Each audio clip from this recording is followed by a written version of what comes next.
Welcome into the Cam and Strick Podcast, episode number 113. Yeah.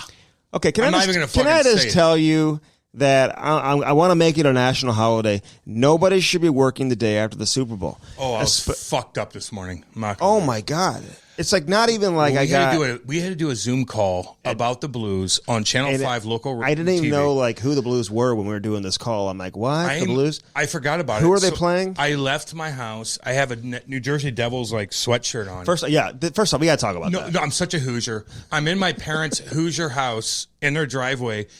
My dad's walking the dog. You sound like you're underwater the whole time. I don't have I forgot about it. So I don't have my like clip on. So I knew you forgot about it too. Forgot everything. I have my Devils. I look like shit. I didn't shave. I look like fucking hungover, you're wearing the same thing now. And I'm in my truck, which looks so horrible. And then like the backdrop's my parents' like blue collar fuck house.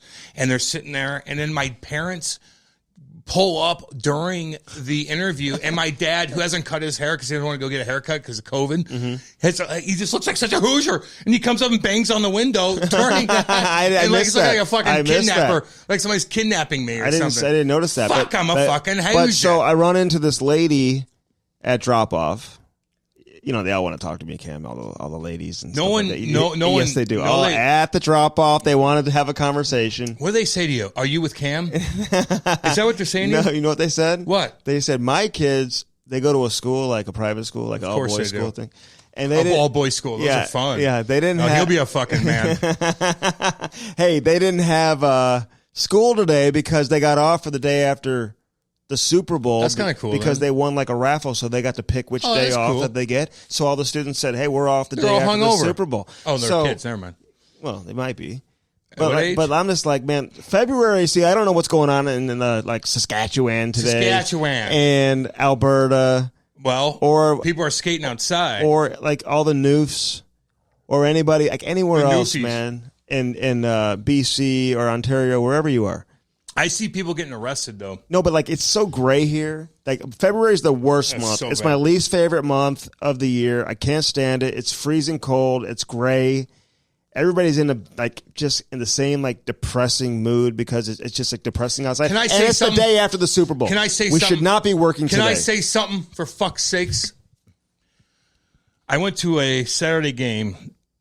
No, you didn't. Because you didn't. Andy, shut the fuck up. So people ask me to come see their kids play. That's bullying. No, it's not. Oh, that is bullying. Fuck you. Yes. I'll bully the fuck out of your ass. Bullying again. You bully me, and I'm bigger than you, so don't do that. So learn your fucking lesson. Wait, who's bullying? You bully me more than I bully you. Okay, go. Here's the deal. I get asked to go to places all the time in St. Louis and go watch kids. And so my buddy asked me to watch his little girl play for the Lady Cyclones in Chesterfield Centene Rink. So I'm like, yeah, you know what, Cam? Do a fucking good deed. Like, just... You got good things going on. You got go. Shut the fuck up. I go, just do it. Like, because people ask me, I'm like, I got to do this. I have to do.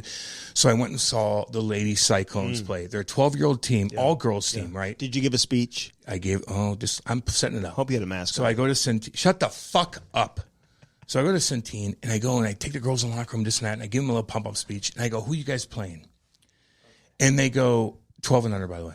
And they go, we're playing an all boys team from Merrimack. I go, what? Oh, you're playing an all-boys I've seen that happen. fucking team? Did they keep scoring? I go, yes, they did. Okay. I go, what? So I give them a pump speech. I go out there, and they kicked the living fuck out of these little boys. They probably weren't the same age. They were the same age. And the boys were 10 times their size. 10 times their size. And these little girls beat the fuck out of them. And they hit them, and they blocked shots, and they were classy. They never bitched on a complaint. They got 15 different penalties. They never complained one time. There should be no hitting in that game. There was no hitting, but there's hitting because they don't look where the play's at, and they run into each other at center ice. And you know who gets up? It's the girls. The girls get up. And they shake their head off, and they're like, oh, what's up? And they go, and they make a play. And the little boy's like, I'm hurt. Daddy, what am I? I'm like, I had to calm my fucking self down as a parent. I'm not a parent. And I had to be like, don't say anything, Cam. People are looking at you. Don't say anything. What were you going to say? These pussies, they're pussies. And the girls are beating the fuck out of these little pussy boys, and they're classy. And the pussy-ass boys are complaining, and they're bitching at the refs, and their parents are bitching at the ref, and the girls are just like this. What's up? I know. What's up? I'm blocking shots. Yeah. Oh, my God. I went in that room. Shut up. I'm not done. I went in that room, and I sat those girls down, and I pumped them up so much. I go, you girls did such a good job. You were classy. You were physical. You didn't complain. You didn't do anything. They winked at me the whole time. Who won the game? They did. 2-1. The girls did. They won. Andy, I swear to God. Who are they playing against? Merrimack. Yeah. Merrimack 12. Well, they better get back to the drawing board. They better get back to the drawing board. And I'm not saying, I need to chirp you. Don't put words in my mouth about, like, boys losing to girls. I'm not saying that. No, they lost to all girls. Just get back to the drawing board. They were 10 times bigger than they were. Yeah. And I told the girls, I go, dude, girl, you ever watch build their confidence? You girls are going to be CEOs, and you're going to own men, and they're going to be working for you. Okay. They're going to be. I don't know. Okay. That's all. You ever watch? 2 daughters. You ever watch? Why'd you understand what I'm talking about? I do understand because you ever watch like girls like basketball or anything, like how fundamentally sound they are. Girls, not really. Girl athletes are the most coachable people on the face of this earth. Way more coachable than the boys. Well, why are you acting like I'm saying something like I'm like pumping the girls up? Like no, it was great. Like, I think it's great. Like they're playing. Andy, when I was 12 years old, I was killing guys 2 years older than I was. And so these 12-year-old kids. Yeah, but I mean, like, for whatever reason, I'm just glad. I would hope that the coach, like, had instructed his players, like, don't go running these girls and stuff like that. Okay, you understand, too, like. And there's no checking allowed at that level anyway. No, but they're hitting each other because they run into each other. Well, they bump into each other, yeah. Andy, I know. And the guys would go down, and the girls would get rocked the same way, and they'd be concussed. They'd just go right to the bench, don't say a word. They get cleared, and the guys would be like, what happened? Okay, well, I mean, we all know. It was the weirdest thing in the world. I've never seen anything like it. Kids are soft. I'm just telling you, I've never seen an all-girls hockey team play an all-boys team at the same age. Yeah, and I don't see that. I don't see that too often. I didn't know it happened. And so when I asked I'm saying, if I asked who they playing, they're playing Merrimack. I go, oh, cool, a bunch of girls. No, it's an all boy. I go, what? Yeah, that doesn't happen too often. What? So normally it's fucking shit. The reason why I asked you if they were keeping score because there's like they kept teams that are put together that where they don't keep score. They're kind of like older kids, but they're playing beginner hockey, and they'll play against all girls and stuff like that. They're 12. Like they all played. Yeah, they've all been playing. But what I'm saying is older kids who are. Either they're not. Have you ever played against a girl in sports ever in your life? I had a girl on my team growing up. Have you ever played a sport against a girl ever in your life? I played against. I haven't. Oh, you did? Not one time. Oh, you never played against a team that had a girl on it? I've never played against a team that had a girl on it. Oh, I have. Ever in my life. There was a Let goalie. alone have a full team of boys at the age of 12 when you're like saying when you're such a dick at 12 because you don't know what's good and right at that point. And so like the chirping's going. Okay, at 12? Because you're perfect. At 12? Yeah, because you're fucking perfect. Well, you know what's wrong versus right at 12 years old, don't you? Not really. Really? If a fucking 12-year-old commits a crime, you're going to be like, do you know what right or wrong is at 12? Yeah, I think they do. Andy, get out. Help me out here. You don't know right and wrong at 12? I mean, 12 years old? You make bad decisions. Yeah, you're not going to kill a guy, but you might chirp a girl for something rude. Maybe, and be rude. I remember when I was 12 years old playing AAA hockey. Do you remember that? No, but I do. And I remember sitting in the locker room and at 12 years old, and we were such dicks to everything that went on, this, that, and the other, saying the kids are like much nicer nowadays. Good for them. But we put, not really, because I saw that, but you go against a team of girls, like I could only imagine what some of those 12-year-old kids were saying to some of these girls. And then the girls go out Cam's around kids for the first time, like ever, and it's like he's got it all figured out. And you know what? I'm pretty fucking good. That's why they want me around. And they kick the shit out of a bunch of boys. That's why. Well, hey, I'll give them all the credit in the world. I've seen the Cyclones skate, man. Why are you cutting me off? These girls are good. Because I'm ready to move on to the next subject. Okay. Like your hoodie. What do you want to talk about? Well, your hoodie. Like, I mean, can we talk about this thing? Okay, I wore a... It's like ripped up. This thing is so old. Tell us about it. I wore a... I just want to pump the girls up. My bad. Sorry, I don't have kids. No, it was good. I have nothing to do. No, it was good. Fucking, I don't know. Pump them up, man. They deserve it. Don't make me adopt your fucking kids because I love your fucking kids. And the way you're talking right now, I might fucking steal them from you. Here's the deal. My shirt is old. Fine. I was on a little Zoom call with Andy today for Channel 5 local news, and then Andy chirps my shirt. He's like, why are you wearing Devil stuff? I go, no, I didn't say that. No. You're like, where'd you get that from 19... I go, is that a starter? That's what he said. I go, no, I got it in 2002 when I was drafted. I said, is that a starter? I got it in 2002 when I was drafted by the team. Where's your shirt at? What are you wearing? What are you wearing? Oh, nothing. This is Lulu. My bad. I actually took this shirt from my dad, by the way. I go into my parents' house now that I you were drafted like 20 years ago. Totally. I lied about that. My dad bought this probably from the store. Yeah, I don't think they give you that. Can't I lie to make myself look better? You can't. Fuck. I'm glad you came clean on that, though. Whatever. It's a nice hoodie. I mean, I'm sure it was. Yours? I'm sure it was at one point. Well, if you played for a team, you could wear it too. If you play for the Blues, I mean, it's you just could wear it. Just I don't really listen. I've never been a big team gear guy. Never mind. You know, well, you kind of are today. Well, when they draft you and give you a bunch of shit, it's you fine. wear it at home. But like, I mean, I don't know if Big Walt's like walking around with like Winnipeg Jets gear on. Maybe he is. I guess Pronger wearing like Hartford Whalers gear today. Maybe he is. He's talking about 2 Hall of Famers. I don't know. He could be. He could be. Okay. That's I'm a nice fourth line piece of shit. I'm going to wear my shit. Hey, that's not right. That's not right. I'm not a fourth line piece of shit. No, I think it is right. But you shouldn't say that. You should have more confidence in that. Like you can't be. Okay, I'm just a piece of shit. I'm a third line guy. No, you can't be a. Well, okay. Come on, man. You play in the NHL. You got to be something, right? Well, yeah. I mean, come on. What are we saying here? Something. Fine. Okay, I got a radio show every day, and a podcast is very. Where do successful. you put Tom Brady? Like in the history of all-time athletes, like a lot of people are trying to decide, like him, Gretzky, like who's.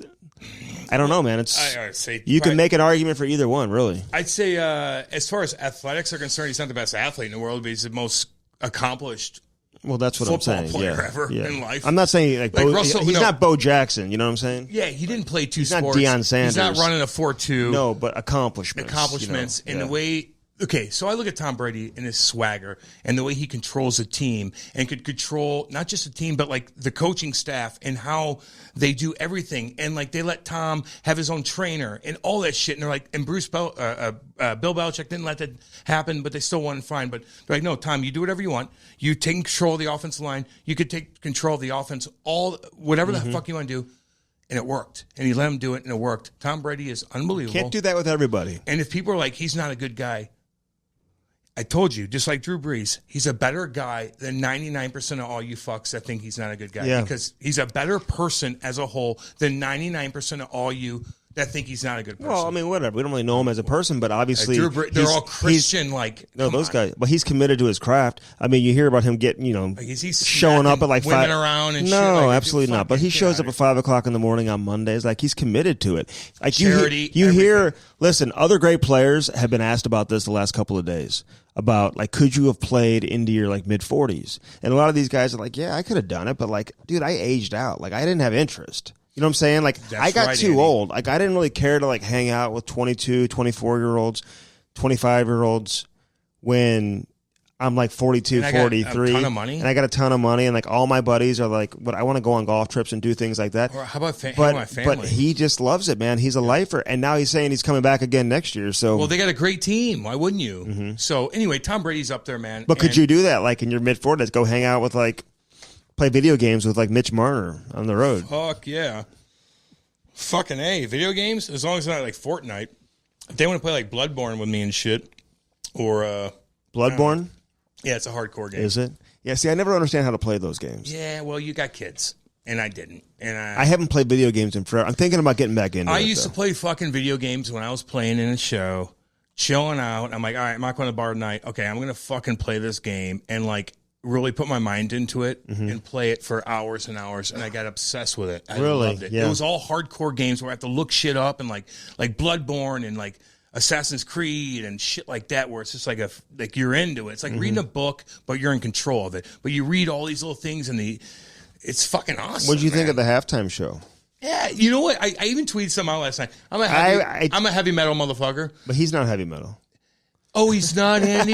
Oh, really? Hey, listen, because I saw your tweet. I was wasted. Okay. I looked at the tweet this morning. You're right. I looked at the tweet this morning. I'm like, I was fucking wasted that night. I had people over, and I was happy, and they played a song. You're like, this guy's the greatest ever. This is amazing. I didn't say he was the greatest ever, Dick. I said, he's pretty fucking good. And a couple of songs, I remember partying at the club, like, what's up, baby? What's up? Well, I didn't know he sang that song. That's what it is. That's what I say about these guys. And he's a Canadian motherfucker. Yeah, he is. And if you're Canadian, we like you. Yeah. Which part of Canada is he from? Do we know? Probably like the wealthy the hard part. No, I'm guessing where Drake is from. Nah, yeah, he's not from the hard part. I don't think. I think Drake's kind of Drake. I'm a Canadian guy, and I'm cool. He like loves the rappers. You're not gangster, and he's not a gangster kind of he's cat. kind of like he's not. Is like he gangster Lil Wayne. or not? No, he's not. No, he's just like, I'm a Canadian boy that's fucking talented. That's what it is. You don't have to be a gang. All rappers. He's not a rapper anyway. No. What is he? I don't even know. No, he's a rapper. Is he a rapper? Sure, okay, fine. Yeah. But you don't all have to be gangsters like from North County, hardcore shit. Hold on, haven't I told you that? Like, I told you I like hip-hop, and you're like, oh, do you listen to that? Dude, they're not all like that. And these little buddies listen to hip-hop and a little BMW and the wealthy part of the day. Like, Andy with his little buddies and a little BMW with the windows down, rapping to gangster rap. No, I don't listen to that. And then people pull up to him like, oh, yeah, you guys are fucking gangster. Ooh, okay, yeah. hold on. Fucking rich boys. Listen, I don't listen. First of all, I'm from Parkway North. You are a little hardcore. You act that, like a little dude. wealthy right now, though. You act like a fancy lad now, though. Well, because I drive black tie, dude. I can't help that. Me too, though. Okay? I know. I'm a fancy lad. Just because you wear your dad's, like, ripped up I give it hoodie. To if you give it to your dad and you take it back, it's not my dad's. Okay? Yeah. I give my dad everything. Mm-hmm. So he's he's lost in the maze, and everybody's like tweeting out things. And honestly, how about Patrick Mahomes' brother? Get off of TikTok. What are you doing? He gets on State Farm commercials and everything. Like, if I'm Patrick Mahomes, I'm like, Mom, brother, don't you ever go on social media. And fiance. Don't you ever fucking go on social media again. Brother, or you're cut off. Fucking embarrassing. Or you're cut off. You're TikToking to dances, and you can't even dance. Sit your stupid ass down and get into school. Mom, I love you. You created me. I love you. Don't tweet at fucking Giselle about the fucking Why refs. does she do that? Yes, the mom does? The mom, Patrick Mahomes' mom Because the fiance is like a little nutty too, I think. What are you doing? Patrick, Stop. come on. You got $500 million coming your way. Fucking A. Either control them or you got to move on. One or the other. If you can imagine my mom be like, Lou, why aren't you playing my son? No, she'd be chirping like Brian. She'd be chirping like Brian Burke. You're fucking crazy. The opposing GM. Or whatever, Andy. It doesn't matter. But the TikTok, I mean, TikTok is for like 10-year-old girls, 12-year-old girls. Who, like he's up in the press box. They're down by 30. Is he TikToking and up he's there? He's TikToking in the fucking thing, and everybody's like, "Stop it, you moron!" Oh, but he must have a big following. No, he doesn't. Or he does. Like, why would you follow him? He sucks at dancing, and he's not Patrick. Oh, he's not. He definitely is not Patrick. He ain't Patrick. He's just like, I'm a TikTok guy. Like, oh, okay. I didn't know, like, down by 30. Adults really do the whole TikTok. Are you a TikToker? I don't even know. Do you have TikTok? No, I don't think so. No, you don't think so. That means you think that means that there's a chance. I got two left feet, and I'm a white boy from Eureka. I don't dance, homie. Yeah. Well, just so you know, all hip hop, because like Hieroglyphics is one of my favorite like hip hop groups, and they're like it's like conscious hip hop. It's not like gangster hip hop. You guys wouldn't know anything about that. He knows it's fucking hip hop. He knows. Hey, tell us about it. You should listen to. Tell us about it. Hey, you should listen to Casual. Tell us about it, Andy. Casual. Casual what? That's his rap name. Oh, jeez. Casual what? Oh, man. I mean, you sound like an old man. Casual what? I just told you I liked The Weeknd, but I was wasted. That's his rap name. It. Casual. I didn't say I like Bone Thugs and Harmony, baby. No, I don't do that. No.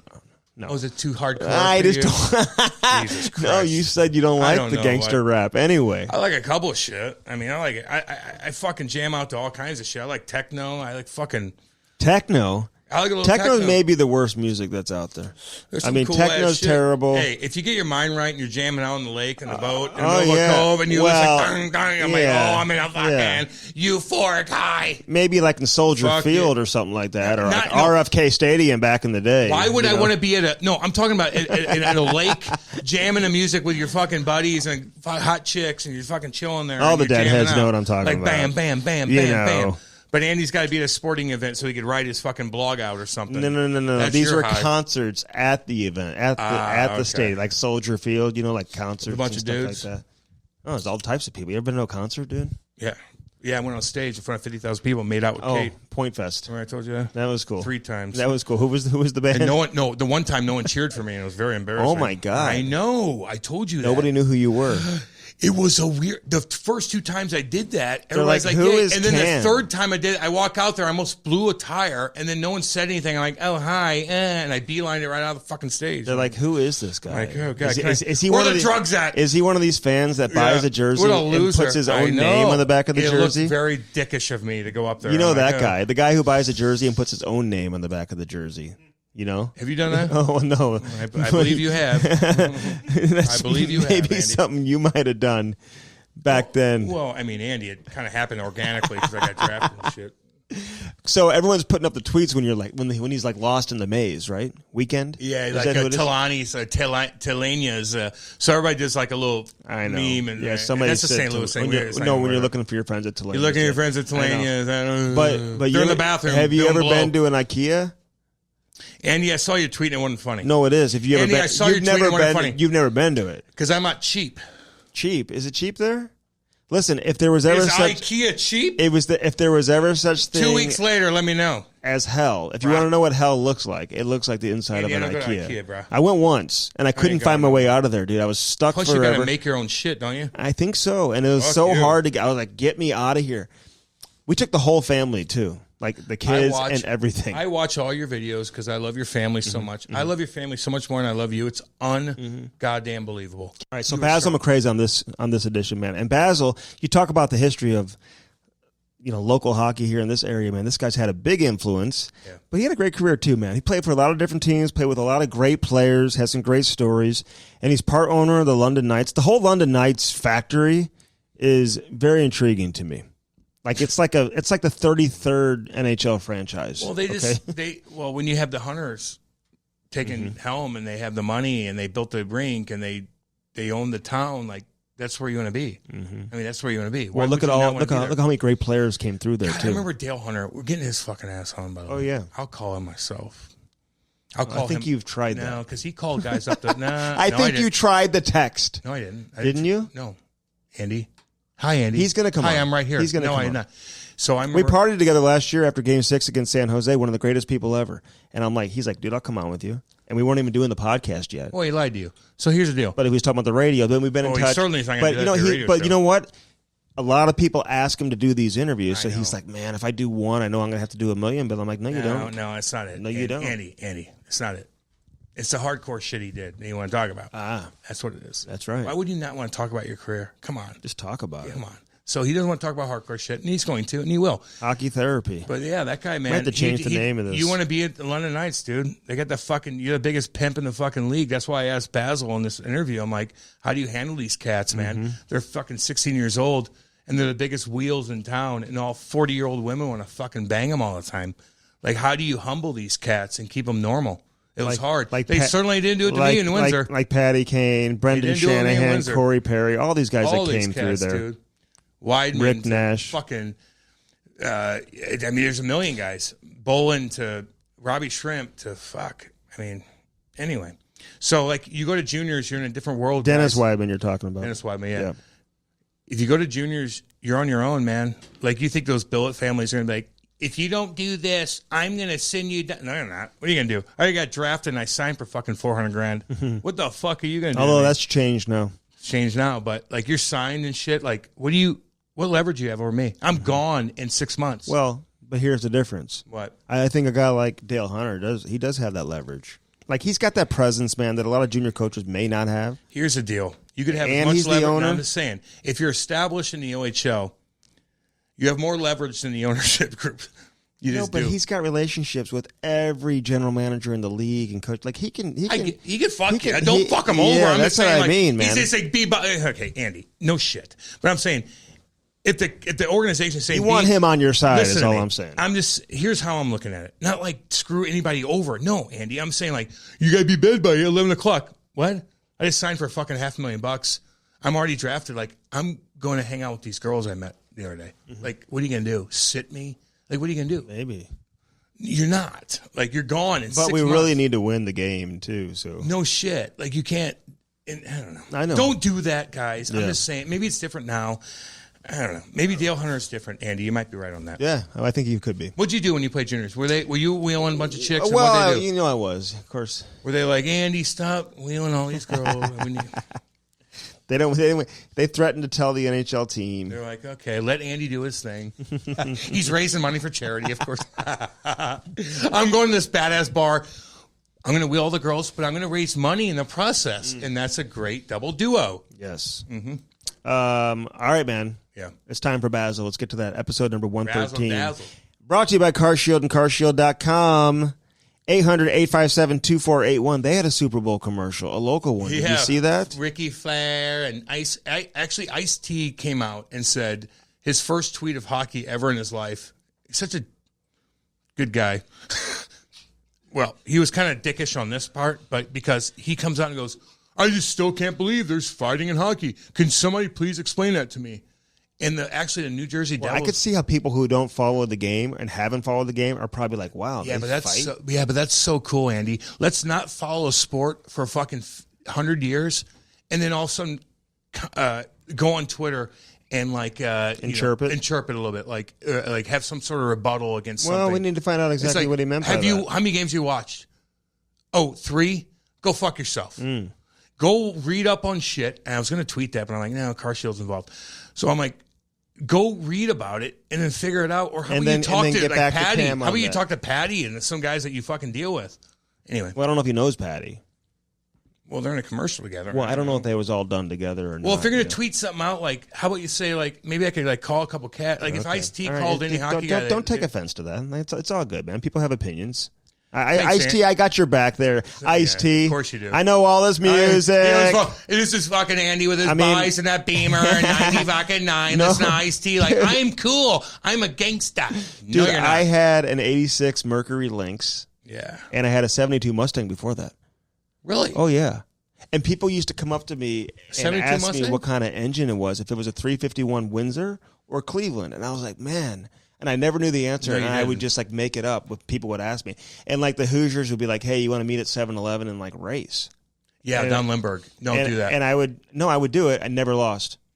I'd get my buddies in the car. A 72 Mustang without any...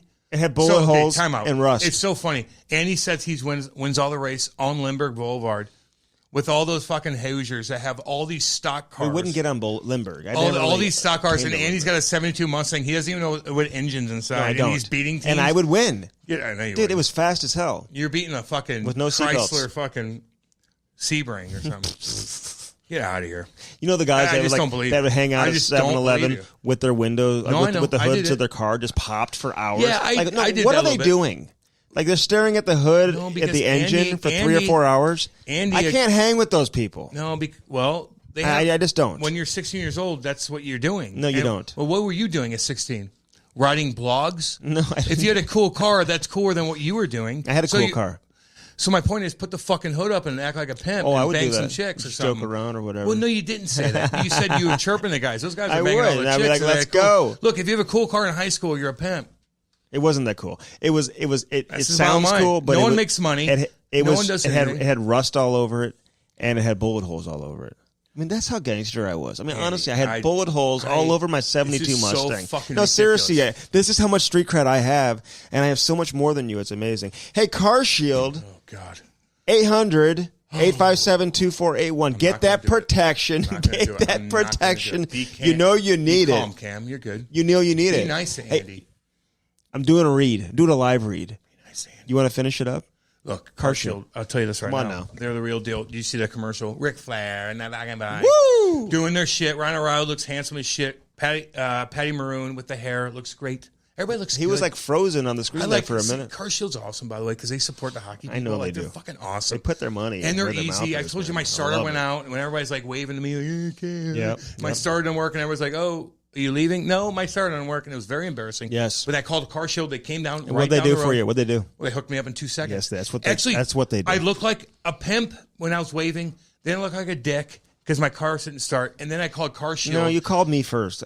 Honestly, you called me first. And then I called Car Shield, and they picked it up, and then I waved them again, and I looked like a pimp again. And there's like a cop with his lights like I look like an asshole, okay? That's it. Parked right behind Cam. Embarrassing. I hope this is an okay situation that I'm walking up into. Very embarrassing. But I rescued you, and then, of course, Car Shield Thank you. also came to the rescue. Get that protection. Don't be stuck paying thousands and thousands of dollars, man. I've been telling you about that. All right, Bud Light Seltzer. Have you heard about the new lemonade flavor? It's bold. It's bubbly, she's man. Hot as fuck. Yeah. Oh, people have... We've been waiting for those pictures. I want it. Send us a picture of what lemonade looks like next to mango. I want that lemonade. I want mango and lemonade to kind of like do that. And like have some kids. Yeah. Can I watch it? Yeah. Is that weird? I don't know, man. I don't know. That's a little weird. That's a little weird. I gotta say, I don't think you need to do that. Yeah, that's just a little weird. You want to look at the? You got to watch lemonade and mango go at it. Like, you really need to do that. You want to look at the percentages on who watches porn, and if you're in the other percentage, then like you're in like the you're typecasted out. I just don't want to disrespect lemonade or she's mango. hot as fuck, and mango's a fucking pimp with long ass hair, and he's like, "What's up?" And then they go at it. Like, I want both of them. To be honest, porn can be very addictive to a lot of people. You know, there's a lot of people that are very addicted to it. Have you watched it yet? You probably should. You probably should. And take fucking notes down, by the way, just so you know. Okay, the flavors, black cherry, strawberry, lemon, lime, and mango. Fucking pimp. 100 calories. What does he look like, mango? God damn. 1 gram of sugar and Monster 5% alcohol. Yes. How many people had a great Super Bowl Sunday with a little bit of mango? Probably lots of people, man. I did in my new crib. We chilled out. We did our thing. It was great. Have you got your furniture set up and everything Not yet? all the furniture's all coming, but we still had people over a little bit. They kind of just showed up. Were you in the green bathroom? Did you take them in there? No. Do you show people the green bathroom when they come in? No, I was kind of not in the mood. And I'm like, I'm just chilling in my room and I'm watching the game. Like, oh, people are here. I'm like, oh, fuck, cool. Oh, really? So people Kate just had show to, up? hit golf balls in the backyard. And I'm like, it's negative 30 degrees out. Kate's like, come hit. I'm like, no. Dude, I'm watching a fucking game. I went to Top Golf. I got to get them on as a sponsor, too. I went to Top Golf. I saw it. How's my golf swing? Terrible. Really? Dude, I was hitting it. It's slicing to the right a little bit, like every time. I don't know why that's happening. Andy, you're terrible. You have no idea. Okay? I've joined the golf club now in your backyard, so my game will obviously be improving. Who invited you on that? I'm just going to show up. Okay. Like your friends do now. Okay? We'll just show up. I don't like it. I don't like it. You don't like that? No, it's all good. All right, keep it handsome, baby. Get that shampoo, get that conditioner, get that beard moisturizer, which I use every single morning. No, you don't. The head balm, which just makes you smell great. The neighbors will be like, is somebody baking pie outside? No, they want to make love. And they're like, what the fuck? What's going on down in the Stricklands? Their house always smells so good. If you're going to wear that, you're going to use that shampoo, like women will smell that and they might get attracted to you. No, it's happening. You just have to, have to brush it off like a man. It's happening. Don't be a dick, but just be like, you're good, but I'm married and I'm sorry that I'm sexy. I'm sorry that I'm sexy and I smell sexy. I'm dealing with that right now. Just say sorry. I'm dealing with it. Like Canadians. Sorry, yes. Sorry. Absolutely. Sorry I'm hot. Yeah. Sorry. Yeah. I can't help that. I have to make love to my wife. I know. Not you. I know. I can't help it. You. I can't help that. Anyway, so keep it handsome. They got the Fight Ugly hoodies. A portion of the proceeds go back to fight bullying, which you need to tone it down a little bit. I'm just saying. You just got to tone it down a little, and some of the listeners are asking me about that. So just tone it down if you don't mind a little bit. So, okay. Tone it down. Andy chirps me more than anybody else in the fucking world, and I have to tone down my rebuttal to his chirp. I'm telling you to tone it down. Is that how bullying works? So you get bullied, and then you can't bully back because the bully's bullying you. Two bullies don't make it right, man. Okay, then I'll be okay. Fine. So let's talk to the people. My confidence is gone. Fine, my confidence is gone. So bully me all you want. If two bullies can't bully each other back, bully me. I don't bully. Then I will be. I'll be down and out, and I'll have no fucking confidence. I got a former player sending me messages about like everything. Is it the same former player that chirped fucking Ty, homie? Yeah. Well, then fuck his stupid ass. Okay. So anyway, I bully you. I stick up for the Lady Cyclones. Yes. And that's what the fuck I do. Well, this is after you threw your stick in the stands. I did that. And that's what led to you having to come do some community. That was so embarrassing. You actually got sentenced to community service. Oh, God. And your community service was to come to a morning game on Saturday and speak to the dressing room. So let's tell the real story. I will say it real quick. Might be on this. Okay. Yeah. I was playing in a Lemon game. Yeah. I lost control, and the Lady Cyclones were there. This was like weeks ago. Yeah. And I like threw my stick, and then it hit the glass, and I said a bad word, and then all the girls are looking at me. I'm like, yeah. Oh, God. Okay. Oh, God. Hey, guess what? I heard from Dan Bellman. What do you say? Oh, by the way, keep it handsome. Mention the promo code Cam and Strick. You're going to save 15%. So get that Fight Ugly hoodie. Hats will be available very soon. Let's go. On the Keep It Handsome website. So all the Canadians out there, you're not going to have to pay that big time shipping, man, across the border. So check it out. It's coming very, very soon. All right, Dan Bellman, he just had a birthday. I told you he'd love the Brian Sutter episode. He's maybe his favorite one ever. Right, hung out with him. Maybe his favorite one ever. Really? Probably did back in the day. Yeah. Cool guys hang out with cool guys. Oh, yeah. That's why you never hung out with Dan Bellman. Well, I have, and I actually brought you with me last time I hung out with him. Okay, maybe you are kind of cool.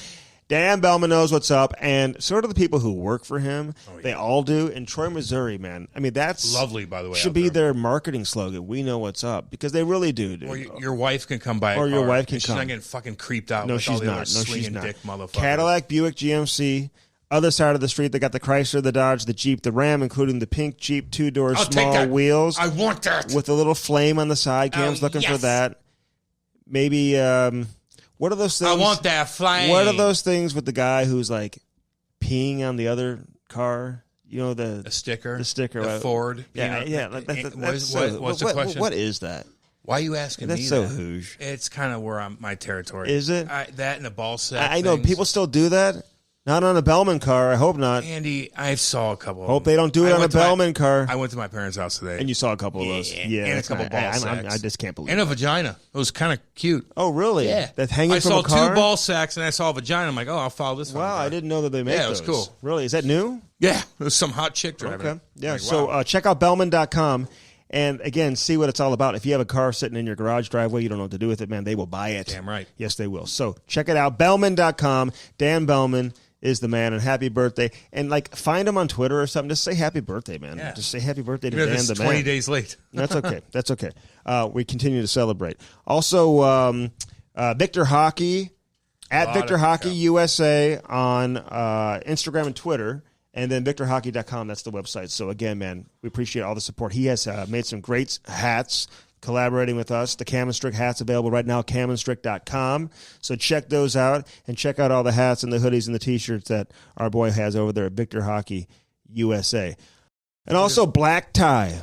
When I drive black tie, Cam. I get what I want. I get it when I want it, man. Baby. I know. It's so amazing. We're going to do another video here soon with Dylan and Ellie. So, let's get that prepared. But the weather, the way it is right now, we need the sun to be out and just have it be like a nice day. It can't be like 20 degrees outside and whatever. But I love having that badass Beamer in my driveway. It looks slick. It looks good. And I might trade that bad boy in and get something new.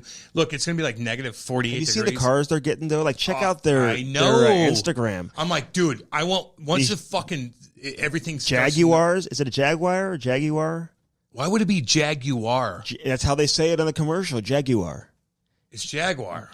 Jaguar. It's a fucking Jaguar. Jaguar. They got those. Yeah. They got all kinds of shit. These Audi sports Audis cars are too, sack as fuck. I know. I want to trade my bad boy in once it gets a little bit nicer out. Like the Beamer's great because all-wheel drive and I can cruise around way out in the middle of the woods where I'm at.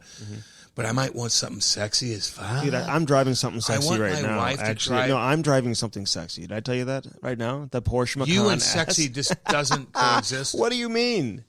It's actually very sexy. The Porsche Macan S. Is your wife driving it? Because if it is, that's sexy. She doesn't. I mean, it's a little too fast for her. It's a little too fast for her. Not so much. A little too fast. But the Macan S, man, is just an amazing vehicle, dude. Yeah, dude, they're all great. And you can pick out what the fuck you want. You want a Raptor, or you want a Bentley, you want this, you want that. Whatever. They got it all. You want to drive exotic, luxury, economy. Hey, listen, not everybody's into all these luxury cars. I get that, man. You can get an economy car too.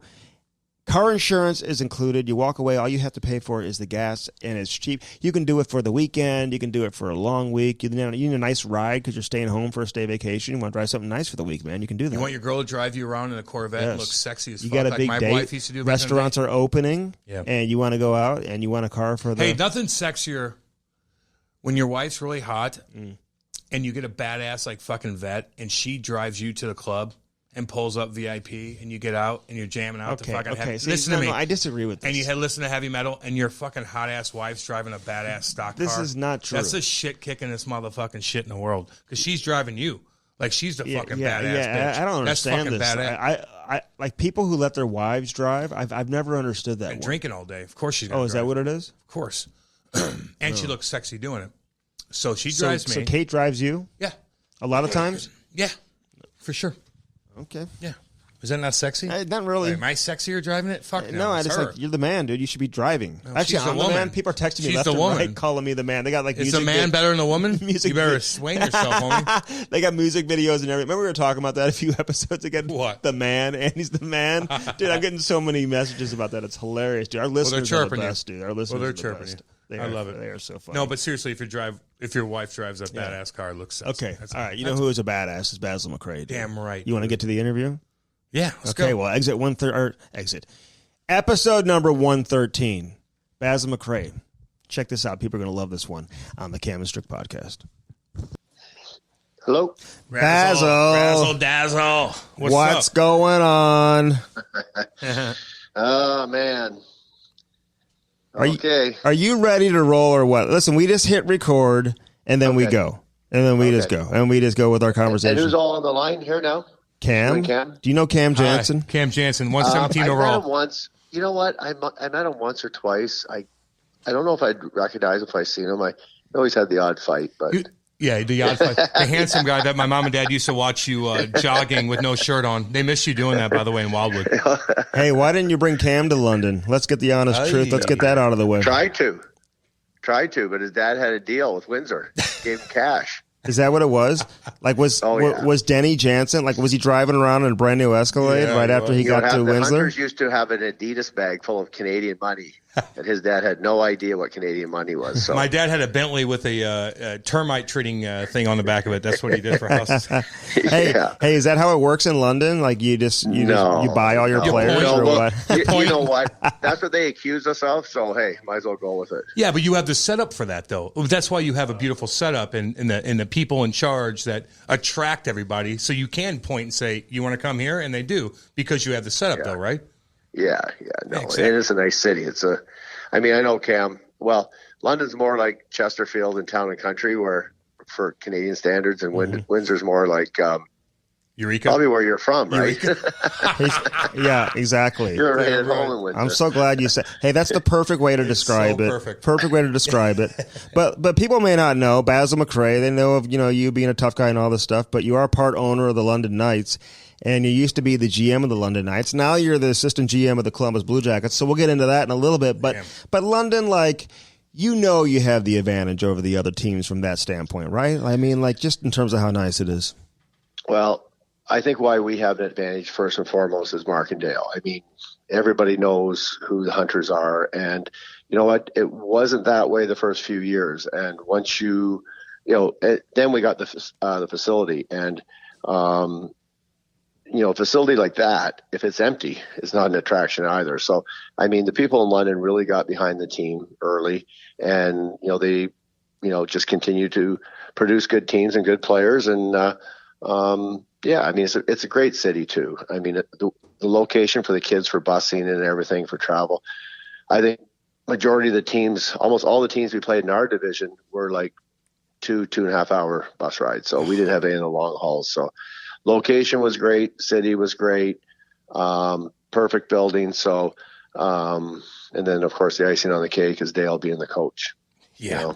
You got it all, man. You got 2-hour bus trips. I mean, you kidding me? Think of those guys over in the Western League. We have all these guys on, Andy, who we talk about. And the first thing I bring up is how those 25-hour bus trips are like, oh, God. Jeez Louise. So in the OHLs, it's so nice. But my question to you is when you play for London, man, you got these kids, they're 16, 17, 18, or whatever the case is. They've never had any exposure ever, and all of a sudden they get to London and all of a sudden they're on a pedestal. How do you control that when these kids go out and things like that? I mean, do you guys sit down and talk in meetings? What do you do to control that whole aspect of things? Well, it's pretty overwhelming, especially when kids first get drafted and they come to visit, or as a spectator, or as a draft pick, and they're already picking out their parking spot and stuff like that. Yeah. But Dale has a way of humbling them all, and I mean it's all part of the process. You know what I mean? So he can humble them pretty good. So I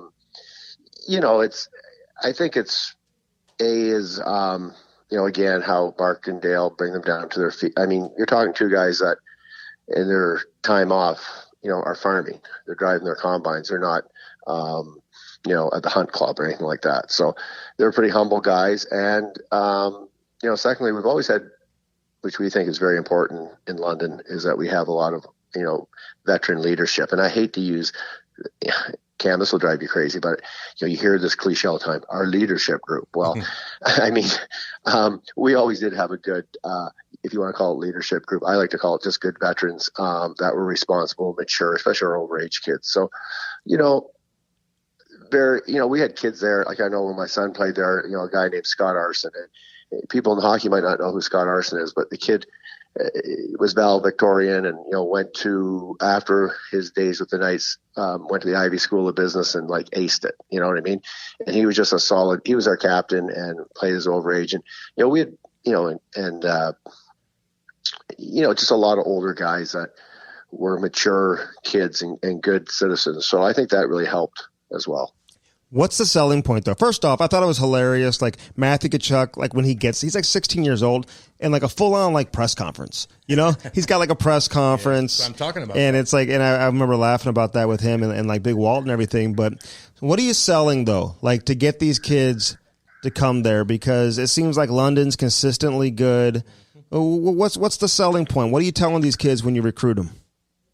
Well, I mean, just have to look at the history. You know, I think there's a point in a 10-year block there that we had the most kids drafted, and then the most kids that signed, and then the most kids that actually played in an NHL game. So, I mean, kids are coming to London for the hockey first and foremost, but then, you know, we have the University of Western Ontario and Fanshawe College, and it's for Canada, it's one of those big cities, but it's not like Toronto or Vancouver. You know, the London Knights are the biggest show in town, and London's almost 400,000 people. So, you know, TV stations, you know, the free press. I mean, they do have they have a big following there. So, but we're not competing, you know, with the Toronto Maple Leafs or, you know, the Detroit Red Wings or Detroit Lions. You know, where a lot of teams, you know, not only in the U.S., but like even Windsor, you know, competes with those Detroit sports, and so does all those teams, you know, that are around the hub of Toronto. So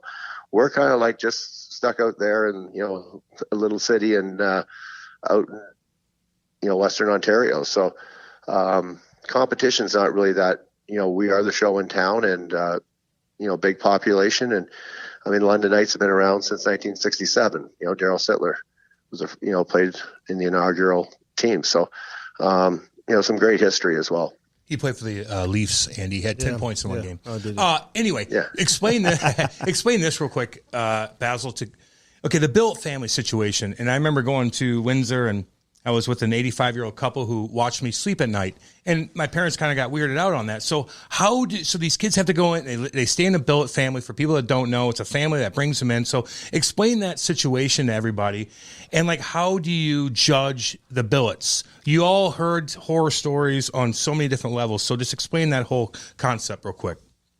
Well, I think, you know, we're fortunate in London, and, you know, you talk to any team, they always so appreciate the Billet families. And but again, you know, with a bigger population, I think we have a pretty good you know, we have a lot of options, so to speak. And you know what, some Billet families work great for certain kids and not so great for others. And there's certain, you know, Billet families, you know, you get a 16-year-old kid who's homesick, you know, might be better than, you know, your overage kids that, you know, are, you'll have their own car and they're doing their own thing, and they're not, you know, they might be taking a course at Western, but they're really not doing a lot as far as school and stuff. So, you know, I know for the most part, we've always had one of our assistant GMs, or, you know, that really, that's probably one of their biggest responsibilities is the Billet family, staying in contact with them and talking with them and making sure, you know, it's just communication is all it is. And, you know, everyone I think goes in with these wide eyes, and I'm saying as far as the Billet families, and it is a big commitment. And what happens is, you know, they're certainly not doing it for the money because they don't get paid much. You know, they're doing it for the love of the game, and some of these kids, you know, become family. And you know, I played in London from 78 to 81, and Don and Gail Cowell, I mean, you know, I spoke at Don's funeral, did his eulogy. So, I mean, that's going back that far, and they're a family, and, you know, they've been to our cottage and been to our weddings and everything else. And, you know, it continues like that. And, I mean, a lot of times you hear the horror stories because it's like the old 90-10 rule, right? You know, 10% of the people complaining, you know, get 90% of the volume. Yeah. So, you know, and we do. You have to stay on top of it. And, you know, we've had great Billet families that it just wasn't a good match for that certain player, that certain kid.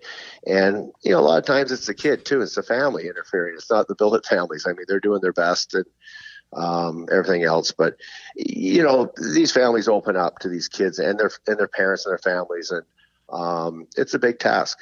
Yeah. It's just like Mike Kelly was like, they didn't want me going into a family with 5 daughters my age. So we're like, well, we're not going to do that. So like you cross that right off the list. Well, I'm sure you're not the only one, right? I mean, that may be off limits to all of them. You're not building. Hey, but listen, before we move on, because I want to talk about your career, Basil, but like I need to know about Dale Hunter here. I need to know what's going on. Like he's had opportunities to coach in the NHL. He did coach in the NHL. And Basil's already on it, by the way. Basil's on it. We're getting it. Dale to join the show. But why does he like not want to like? What's the attraction to want to stay in junior hockey? For people who don't understand, they would think, wow, why wouldn't you want to go coach in the NHL? Like, why does he want to stay in the OHL and coach junior hockey? Like, what's the attraction? And then I'm curious though, from your standpoint, because you were GM there for a couple of years, and when Mark Hunter went to Toronto, like how much responsibility is there as a GM of a junior team? Like, how taxing is it, Basil? Wow. That's, we could talk all. Well, there's a reason why I'm in the NHL now. I told Mark after 2 years, I'm usually on top of things as far as like my tax returns and all that kind of stuff. And the only time I ever had to file for an extension was when I was GM with London, because it's like, again, it's no different than the billet families. I mean, these kids are 16 to 20 years of age. And so, there's never a day that there's not something going on. And then you take it home and, you think about the kids and especially being a parent myself and, having a son and a daughter that both played hockey. So being through it myself. So, I mean, you can't help but make it personal. So, I tell people when I was a GM of London Knights, I worked 80 hours a week and I only did half of what Mark Hunter did. Mm. But what are you doing? Really what are you doing? Yeah. Well, you're doing everything. That's what you're doing. All you have to do is pick up a manual for the NHL, hockey ops, and you see, 20 people listed. You just tick off all 20. That's what you do as a GM of the London Knights. I mean, you're doing, you're communicating with the coach and the coaches. You're managing the assistant coaches.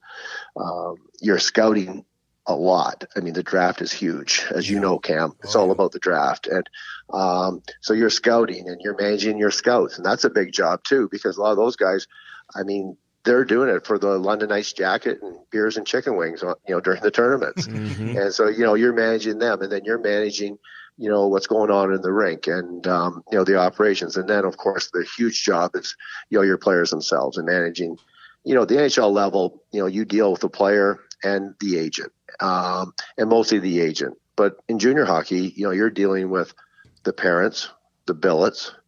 If something happens, you're talking to the parents first and foremost. Then you're talking to the billets. Then you're talking to the kid. Sometimes you're talking to the girlfriend. Sometimes you're talking to the school. Yep. There's an issue at the school. And, and it's, there's a lot of people because these are kids. So, there's always something going on. And in London, we were more fortunate. We probably had more manpower than a lot of these clubs. Mm-hmm. And, when I was there, I had a guy, assistant GM, Rob Simpson, and this guy was on everything. And he was just, and then he ended up being the GM when I left for a couple of years until Mark came back. But, you pretty much have to have your hand on everything. And, my mentor, and the phone was right there, even though Mark Hunter was traveling all over the world, scouting for the Toronto Maple Leafs, and he was their head scout. But, Mark was always just a call away. So, I mean, Mark I call him Lou Lamoriello. As you know. And how Lou had his hands on everything? That's why New Jersey was successful. Mm-hmm. That was, Mark Hunter's method. And so basically, he just told me, he said, hey, this is your show, but if I were you, I would do this. And oh, by the way, make sure you check in on this. So it was like, whoa, and it was funny. We were, our daughter went on to college and my wife and I were empty nesters and we had all these plans. So I was so busy that Jill ended up working at the rink in the ticket office and loved the job. But that, that's the way we got to see each other was, she was, doing the tickets and the apparel shop. So, and she loved it. And then she got into the games and come to the games. So, it is kind of a family atmosphere, but that's what you do when you're the GM. And, really, Yarmo had talked to me about this position a few years before. And then when the Hunters kind of sprung this on to me when Mark was leaving, I told Jarmo after 2 years being the London Knights, I felt confident I could do the job that he wanted me to do. Prior to that, I was a little uncertain, but it was a great, you learn so much. You got your hands on everything. So, yeah. And again, the bar is so high because of the hunters. You wanted to keep that. My job was not to screw it up. That was my job. Oh, I know that Just job. Don't screw up. Yeah, I know that job. That's Cam's job on the podcast. I fucking here. suck at it. But I'll answer the question. Why would you want to be Lou Lamoriello and deal with people making $10 million when you could just deal with kids and still, own the town and do all that stuff? So it's a completely different story. But let me ask you real quick. You talk, and we're going to move on to your career, but I've seen this firsthand so many times. You brought up girlfriends. And some of these kids at 16 and they're moving towns and they're doing this and like, I don't want to leave because of my girlfriend. And I just heard that so many times. And then all of a sudden they don't reach their opportunity because they have a girlfriend. And I get that, but do you see that a lot with there's some talent that come through London where they don't want to leave because of situations like that? Well, to set the record straight, I met my wife when she was 16 and I was 18 and we've been together 42 years. So, and she's sitting right over here giving me the eye. So she supported you though, didn't she? Yeah, absolutely. 100%. There you go. When I turned pro, she was in nursing school and everything else. But yeah, you go through these things and, with the families and stuff. And you know what, there was a lot of kids that played in London and had girlfriends back home. And there's another, not everyone is from Toronto or Kitchener or, Barrie or whatever, but majority of our kids came within a 2-hour drive. So, a lot of guys had girlfriends back home and they played in London and it was not an issue. And then when they went on from there, that's, who knows what happens. The girls came back. Yeah. You know what? There's a lot of kids I know that played in London that, married their, I don't want to say high school sweetheart, but yeah, their hometown girl. Junior sweetheart, baby. Oh, yeah. Mm-hmm. Yeah, it works. And Cam, we're not all like you, man. We. Well, I married my hometown sweetheart, too. It was just like when I was playing for the Blues. I had to re-wheel her. Yeah, exactly. The Cam and Strick Podcast is brought to you by CarShield. Nothing more frustrating, Cam, than when that engine light comes on and right off the bat, you're going to have to spend thousands of dollars to repair your vehicle. Call 800-857-2481. Mention the promo code CAM or visit carshield.com and use the code CAM to save 10%. Yeah. That's carshield.com. A deductible may apply. Save yourself money. Sign up and get your coverage now with carshield.com. Now back to the interview. All right, so you're in Columbus now, though. And you're the assistant GM, like I said, and I think you were player development before that. So how did this work out? How are you and Jarmo so close? I know you do the marathon thing and all that, but how far back do you guys go? How'd you meet Jarmo?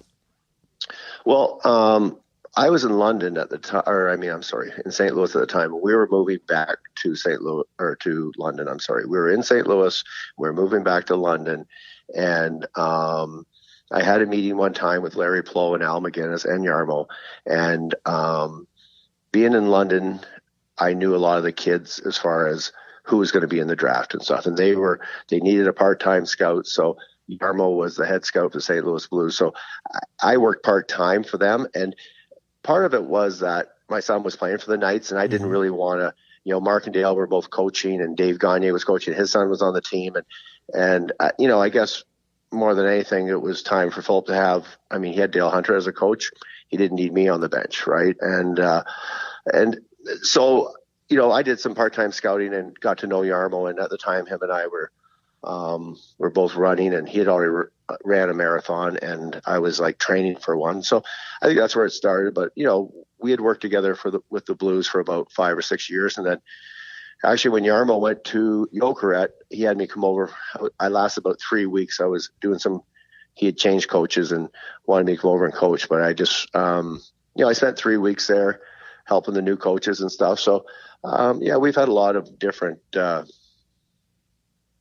that we've done together. And, we ran Boston together and ran New York together and ran Dresden, Germany. And, met for marathons. And, I've been to his cottage. He's been up to our cottage in Canada, and, been to Finland and seen his place. And we've had both a professional and a, personal relationship. And, we like chicken wings and we like wine and beer. So we get along good.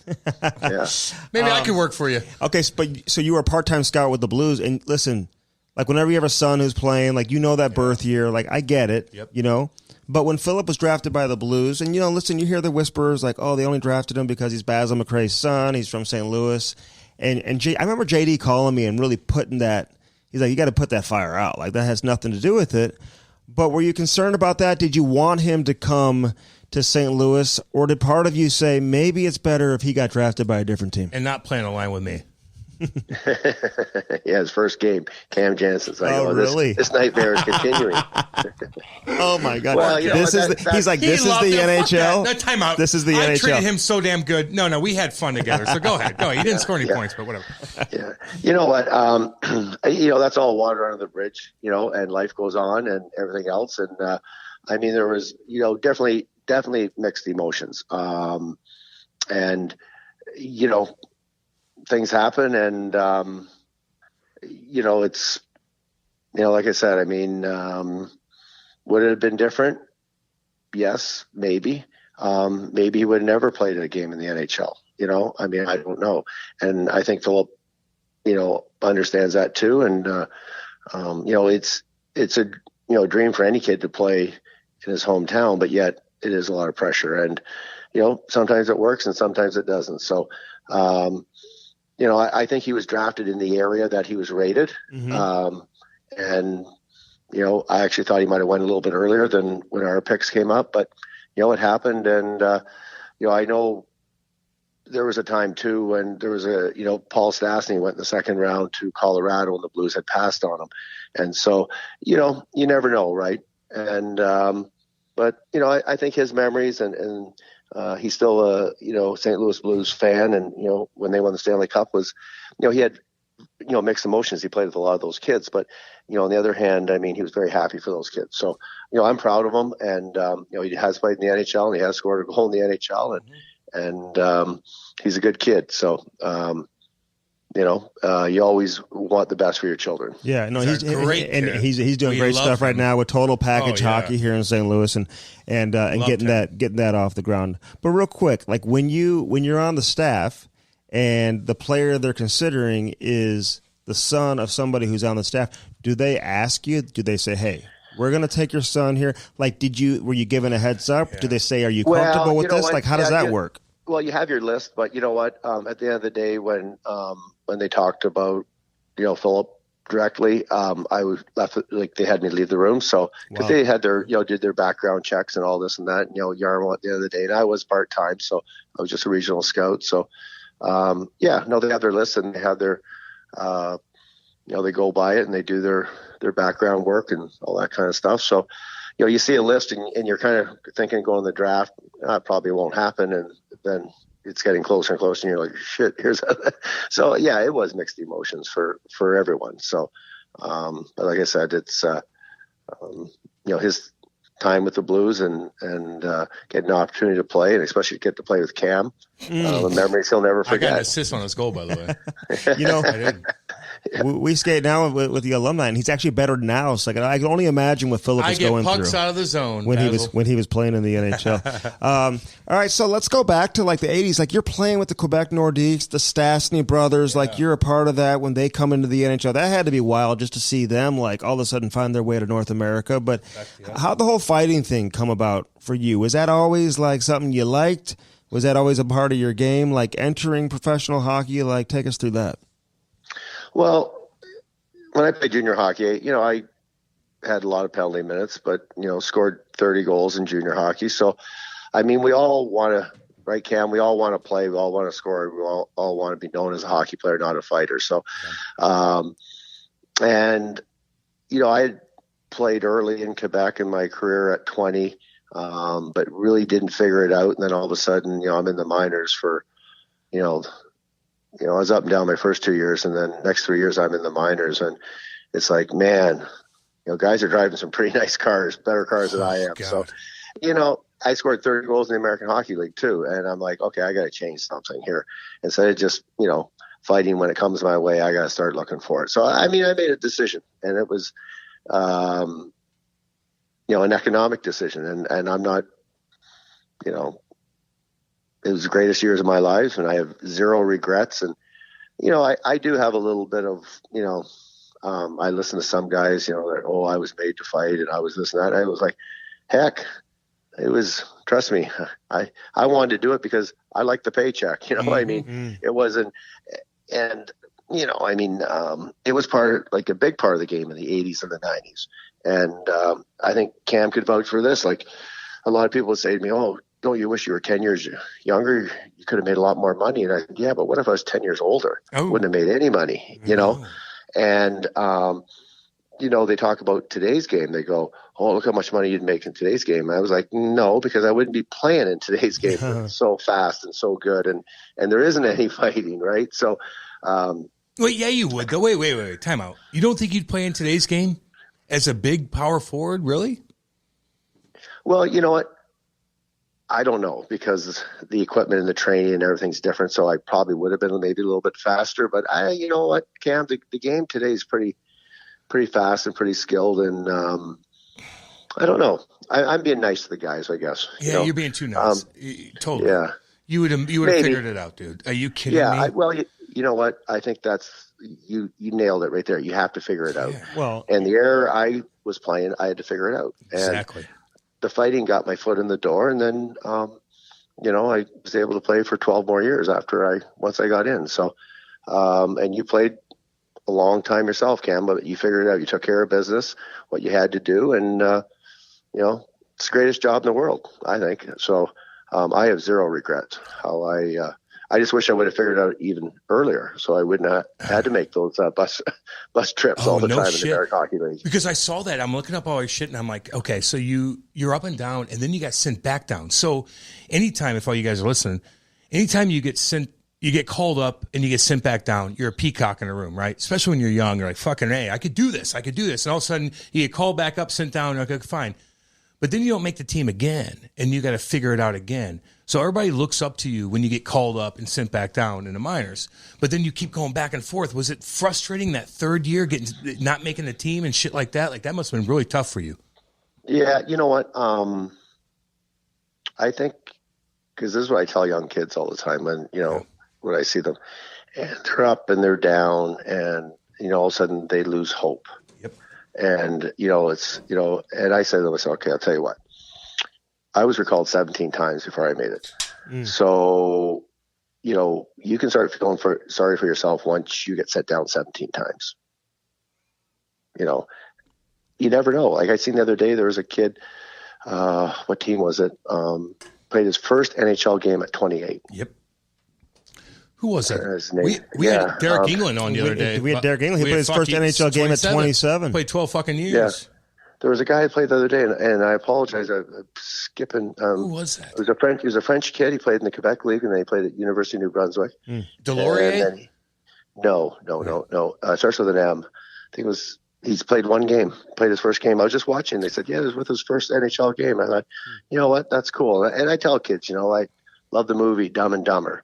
When Jim Carrey, he says, do I have a chance? And she goes, but 1 in a million.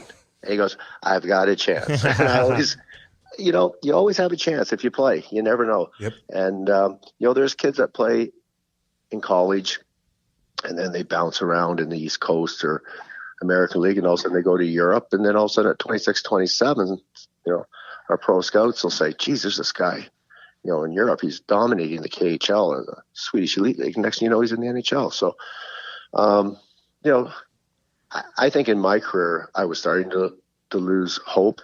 But my last year in the minors was in Adirondack with Detroit's farm team, and we won the Calder Cup and had a great run. I think 11 guys on that team played in the NHL the next year. Wow. Funny how that works. You win championships. So then it seemed like when you were in Detroit, like that's when maybe it started to click for you. But you put up big penalty minute numbers in Detroit. You didn't play a ton of games that year, but you still put up big penalty minute numbers. What kind of influence did the guys like Bobby Probert and Joey Kocur, like what kind of influence did they have on you to really start, showing that side of your game? Well, So what saved me more than anything was Jacques Demers. And Jacques Demers, I had him in Fredericton. He was the coach for Fredericton Express in the American Hockey League. That was Quebec's farm team. And Jacques was my biggest fan, and I loved Jacques, and he played me, a ton in Fredericton. Then I got traded, but all of a sudden he got the job in Detroit, and we had won the Calder Cup the year before. And all of a sudden, I come to training camp, and he's asked me, "How's Jill doing? Oh, she's doing good." And that, and he goes, a couple days through camp, he goes, "Where's Jill? Is she back in London? When she come to Detroit?" I go, "Well, she's in Glens Falls," because he goes, "What's she doing there?" I said, "Well, I just figured that's where I'd be." He goes, No, you tell her to get back here. So she had drove our car with a U-Haul to Glens Falls, and I called her and said, "I got good news and bad news.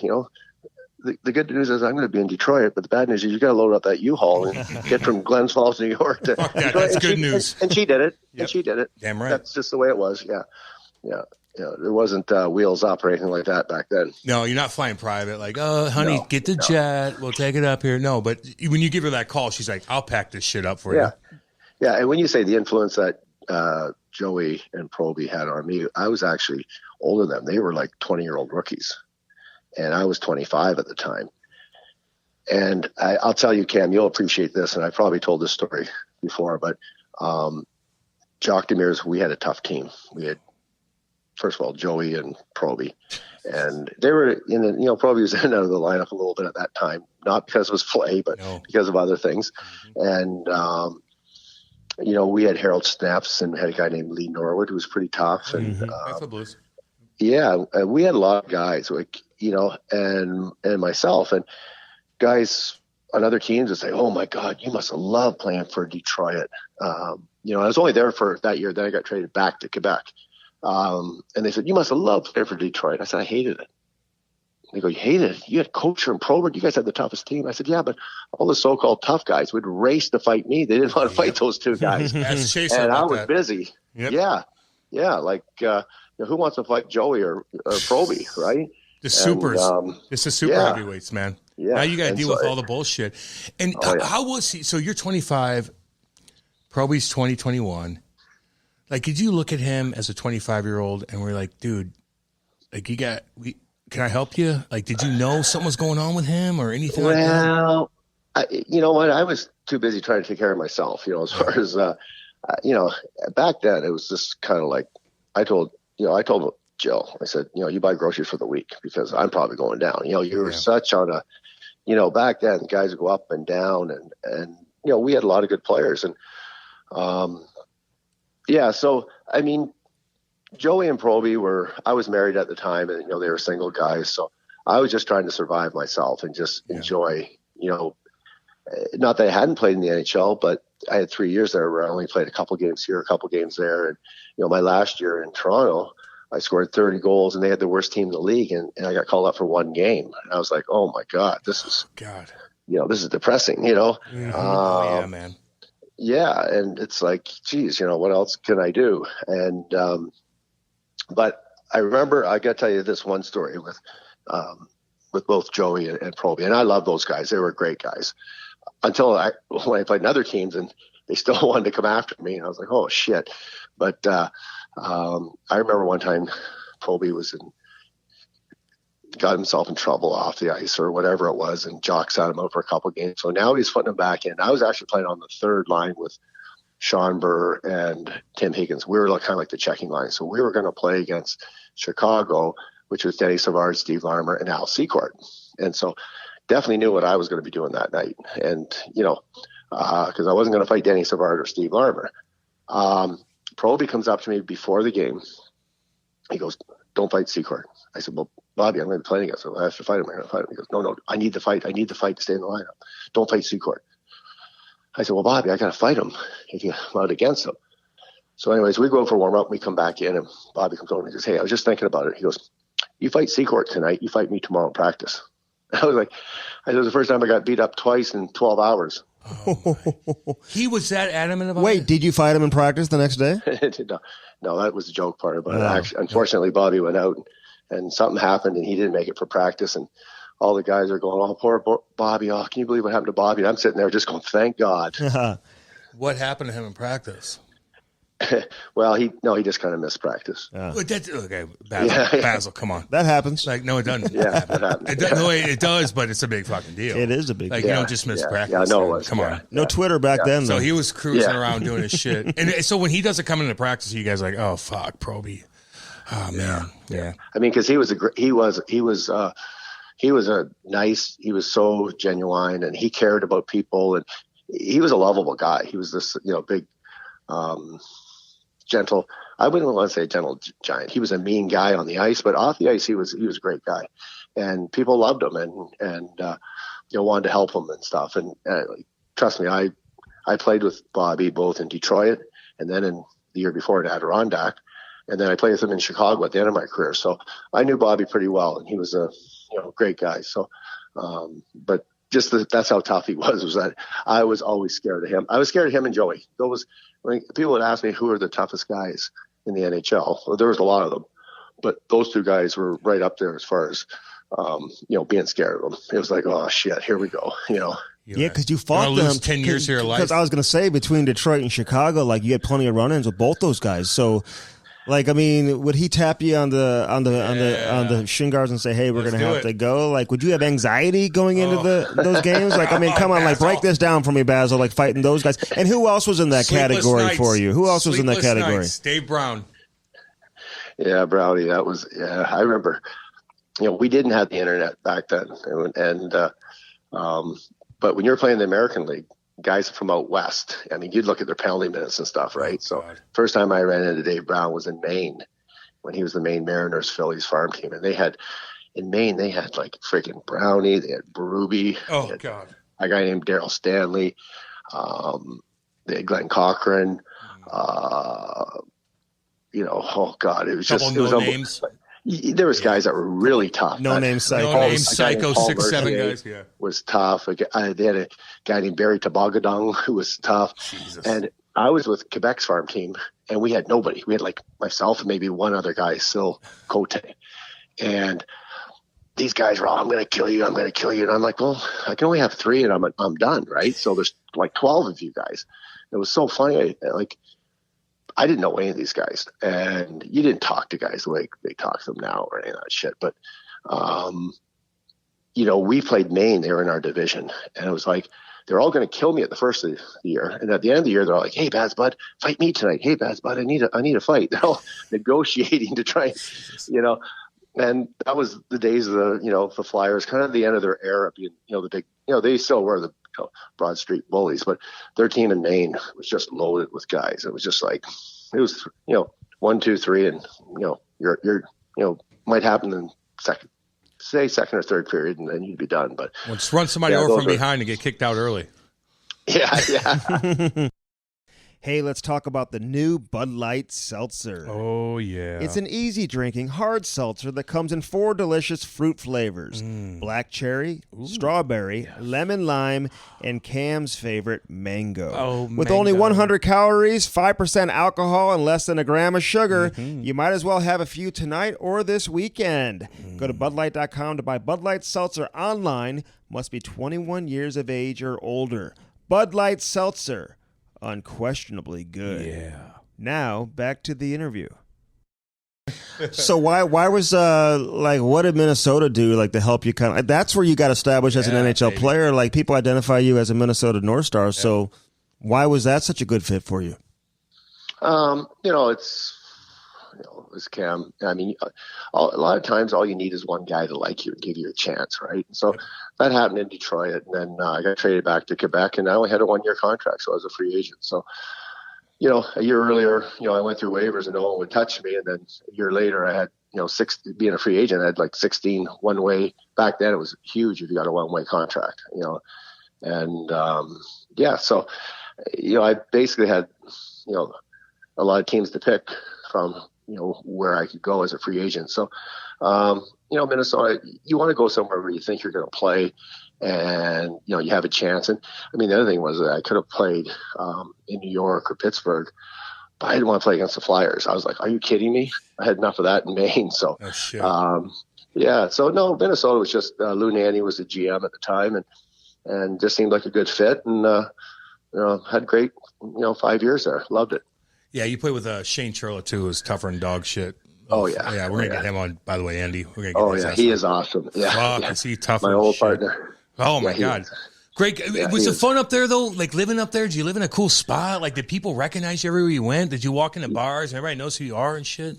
Yeah, Minnesota was awesome. It was so much like Canada, really. And I know it's cold, but I always say it has that dry cold. But we love Minnesota. Two of our, both Alex and Philip were born in Minnesota, and we lived in a neighborhood there. And always thought I'd retire and live in Minnesota, but once you get out of that cold, it's hard to go back. Yeah. But it was unbelievable. I loved Minnesota and the quality of life, and of course, we went to the finals in 1 year too. So. Yep. I think you always like the places too where you have the most success. So probably, I had my most success in Minnesota. Got to be a movie star there, and life was good. And we're going to talk about that. We'll talk about that for sure. But hey, did you interview for the GM job in Minnesota? And I know your name was rumored. Like, did you ever officially interview? I had a phone interview, so it was actually, it was a great experience. It was really, through, a friend of mine who I played there, Mike Modano. So, so I interviewed there, and, it was a great experience. I'd never in my life ever interviewed for any job. It's just kind of like when I was the GM of London Knights, Mark Dallas Coach said, "This is what you're doing." I said, "No, I'm not." Oh, okay. "What are you doing?" "No, I'm not." Thank you. And the same as in Yarrow said, "I need you to come here and do this." I'm like, "I don't know." Okay. Hey, Basil. So that's a good thing. Basil, a good thing. When you were in Adirondack, you didn't know it, but you were interviewing for the Red Wings. So you know, you were interviewing then. Yeah. Everything's an interview, Basil. You know that, man. Yeah. Hey, you mentioned the movie star though. So you're in the Mighty Ducks. You and Mike was it Madonna too, right? Andy, you don't know that? Well, no, I'm just making sure. No. I didn't want to question myself. How did that come about? Who asked you to be in the movie? Did you have to try out? How'd that work? No, they just, when it happened, actually, it was during, and I'm not going to call it a lockout because it was actually a strike at the end of the 90-91 season, I think it was, where right after the season, we went on strike, and I think it was for about a week before the playoffs started. But no, it was just something that, Minnesota, they did a lot of things in the community, and I believe it was Patty Reed was our PR gal, and she told Mike and I that we were gonna, be in this real cool thing if we wanted to do it. We said, sure, why not? And of course, Mike was North Star 1 and I was North Star 2. But after about 3 minutes of doing our lines and stuff, he said, you two guys are going to switch. So I always give Mike a hard time about that. He's a terrible actor. Yeah. Wow. I heard you talk about this before. I was bad, but Mike was terrible. No, but he's a beautiful human being, though. He looks very handsome. So he was still in the picture, but he didn't talk.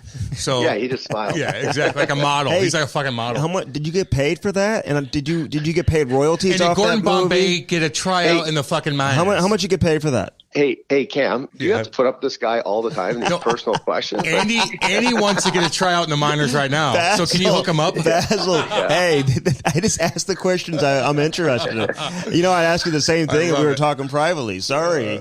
Hey, listen, all I need you to do, Andy, is make sure you keep renting the movie, okay? Just keep renting it. Get it on. So you are getting some rituals. Oh, you're getting fucking residuals. I'm renting that mug tonight. Hey, see, that's all I needed to know, Basil. You know what? Do you want me to tell you something? It was supposed to be a low-budget movie, and we did it for fun, and we got, at the time, because, $1,000 is nothing today, but back then, $1,000, that was pretty cool. We got $1,000. I think it was $1,000 or something for the day to film this. And then I just forgot about it. And then all of a sudden, about 6 or 7 years ago, I was getting these checks every quarter from the Actors Guild. And I was like, this is really cool. Did you sign they weren't something? Huge. Did you sign something with them, or how did that work? Because I've done a lot of commercials. I don't get shit.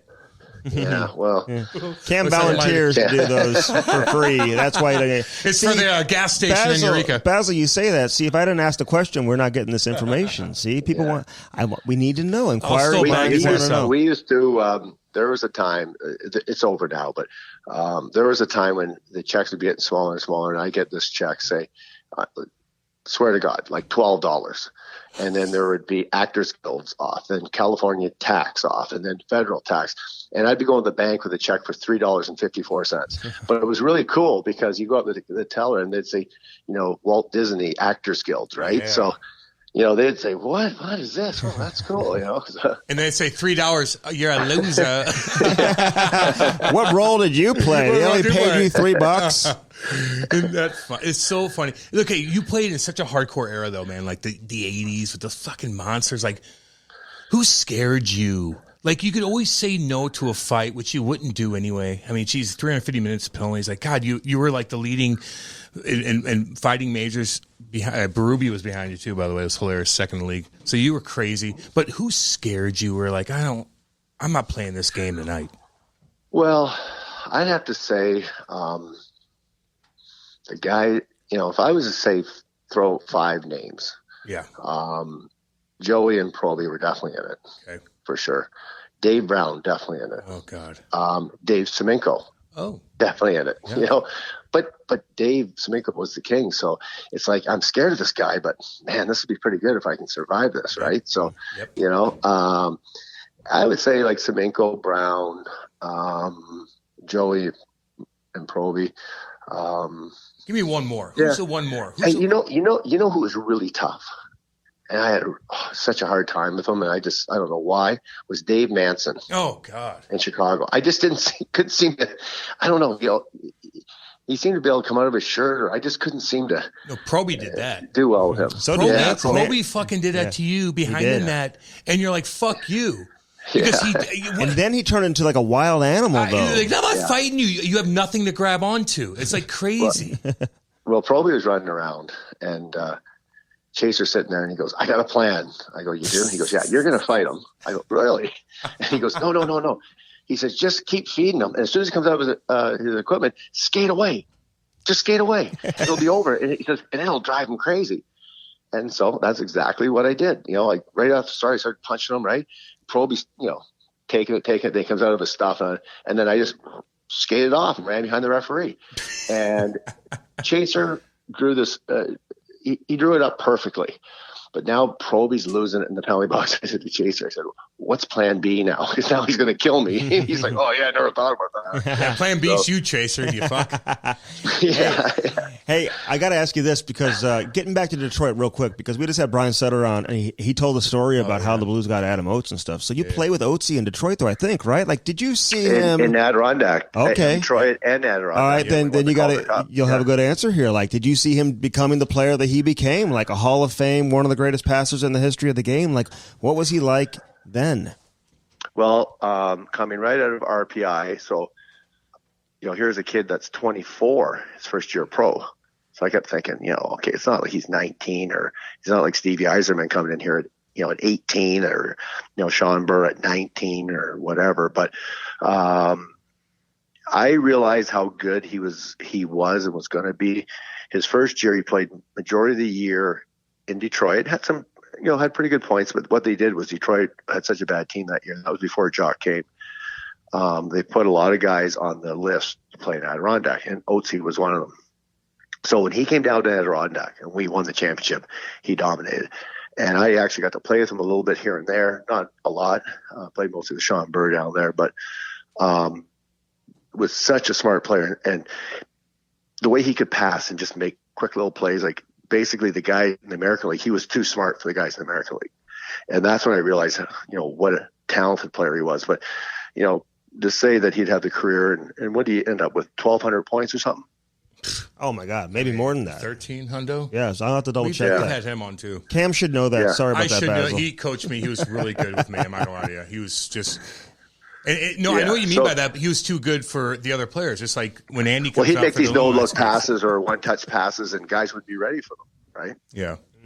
Yeah, was he cocky back then? Like he's a very confident he was. guy. Okay, very, very confident, confident, very confident guy. Yeah. Everything's right in his. Yeah. And you I knew him more when he was, like I said, younger, when he first turned pro and stuff, and played with him in Detroit and stuff. But I didn't play with him in St. Louis. He was gone.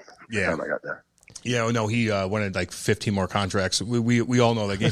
What was it like playing against Mario though? and the cap, and he's like fucking dangling guys. And then he's Yager too, right? And Yags is there too. Yeah, right. Yeah. And Kevin Stevens, who we've had on too.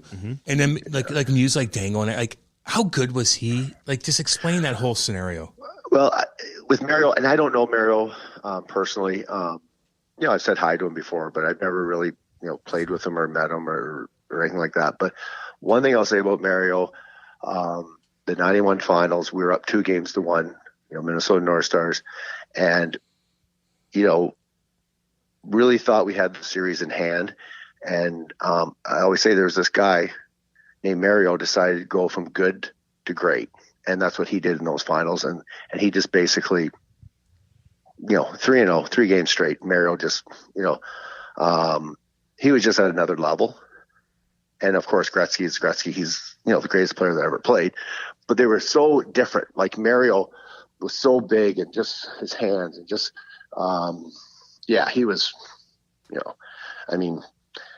basically Shane Sherlin and I played on the same line. So, that was Bob Gainey's job, was to make sure that we weren't out on the ice when Mario was out there.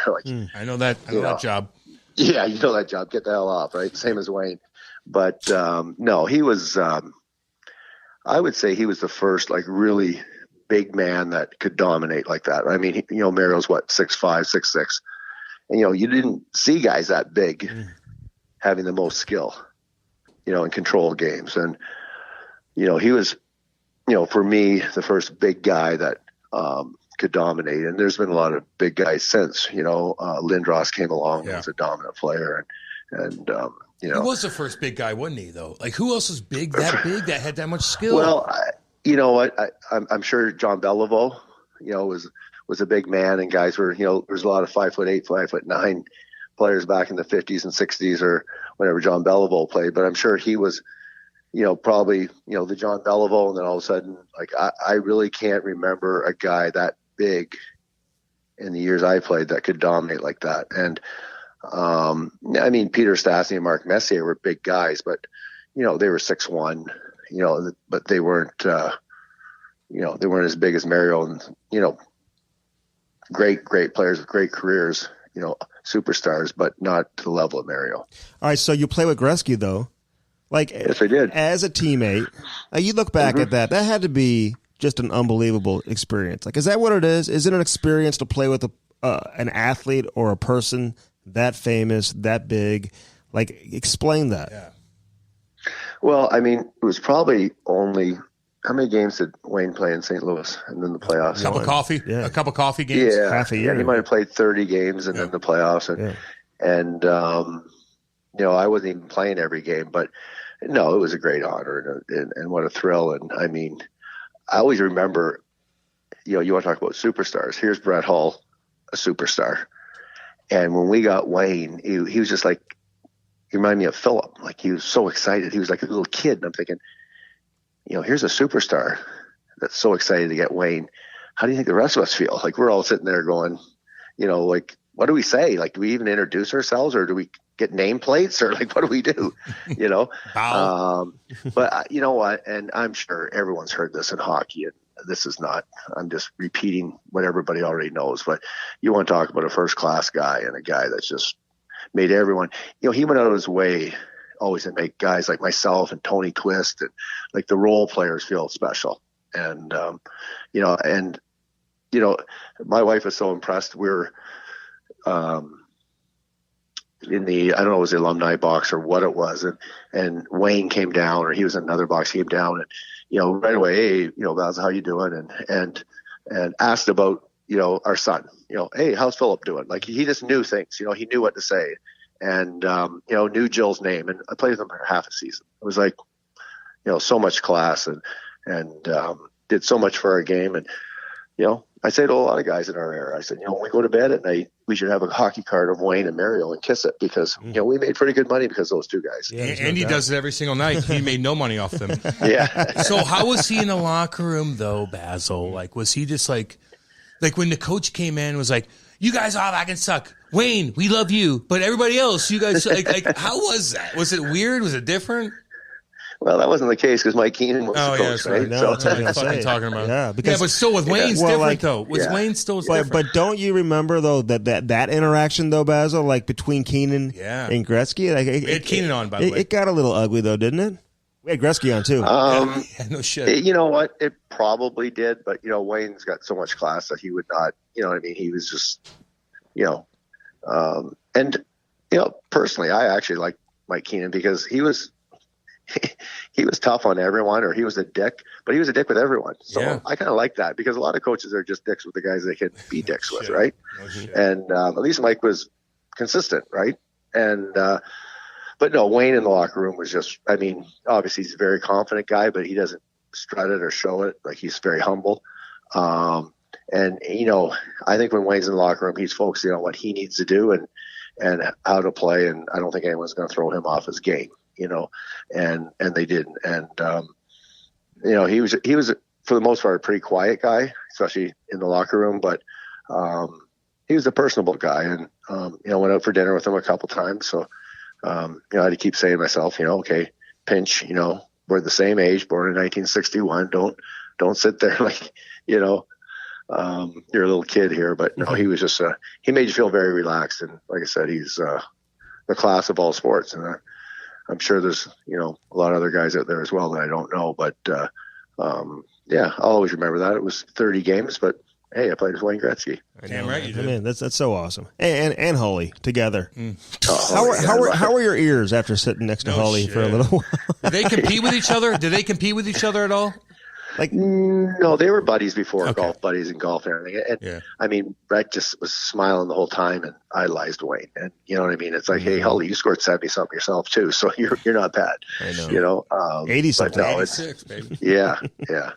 Well, just like the story where they're in the power play room, and they're like, we need to do this. And Brett comes up and goes, we got fucking Wayne fucking Gretzky, okay? Just get the fucking puck. Hey, but we brought up Keenan, and I know this is closer to home, but, like, are there any comparisons? Because, you're working with the Blue Jackets. You got John Tortorella there. Like, are there any direct comparisons between those two? Like, tell us what we should know about Torts that people may not know about him.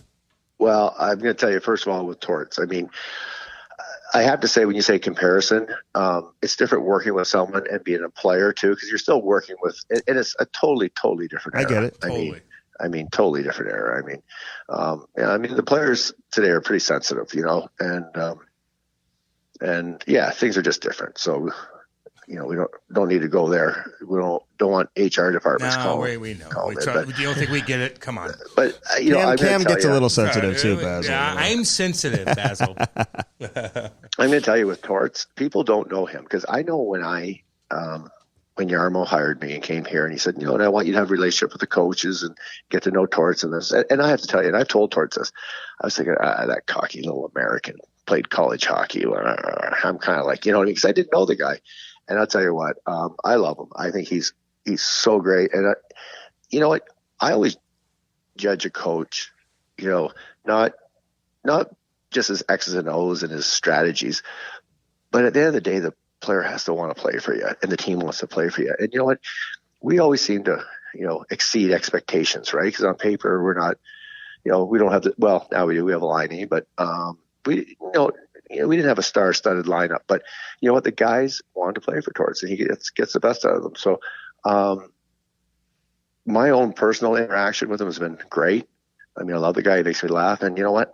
I think he respects what I say, or if I have input. He's always showed me nothing but respect. But no, I don't think, and in Mike Keenan's defense, I didn't really know Mike that well. I only played for him for, I guess, about a year and a half. And Mike really wasn't bad with me either. So he had, bigger fish to fry back then with guys on the lineup. But I think Torts is, people really don't know him. And I think he's maybe mellowed a little bit, or like times have changed, and he's adjusted to the times too. I give him a lot of credit for that.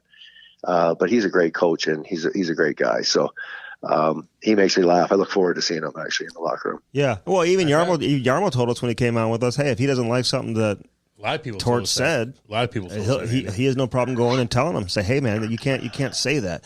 But let me ask you this, because you just had. Let me add one more thing here, Andy. Yeah. I think this is really, this is a great analogy. There was a player called me one time, and I knew the player pretty well. He was an ex-London Knight. And he said, Torts says his door is open, and I want to talk to him. But will it hurt me? Like, when he says his door is open, does he really mean it? I said, no, he does mean it. I said, but I just want to tell you one thing. When you go in there, he's going to be honest with you, but he will let you speak and he'll let you talk. And so this player went in and he spoke with Torts, and they kind of had an understanding. And actually, he had been sat out a game, and then he played the next game. And actually, Torts moved him to a different position and moved his position on the power play and this and that. But he ended up having a great year with us. But I remember this player saying to me, you know what I love about Torts? He goes, I played, and he was an older player. He goes, I played for coaches that as soon as you go in, he says, I'm 5'10". He says, you go in and they go right on the defense and they just rip you apart, this and that. He says, you go in at 5'10", you come out at 5'8". And you think, geez, I should not have went in there.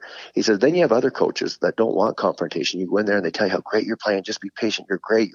Yeah, everything's good. He says, you go in there at 5'10", you come out at 6 foot. He says, you know what? I went in there at 5'10", and I came out at 5'10". Yep. Wow. And so like Torts goes, like, he listens well, and then he responds, and he gets ready. Like, if a player wants to talk to him, they have a meeting, and I know there's been a few incidents where he's talked to players, and I think it's really helped them. Like, his door is open, and that's the only.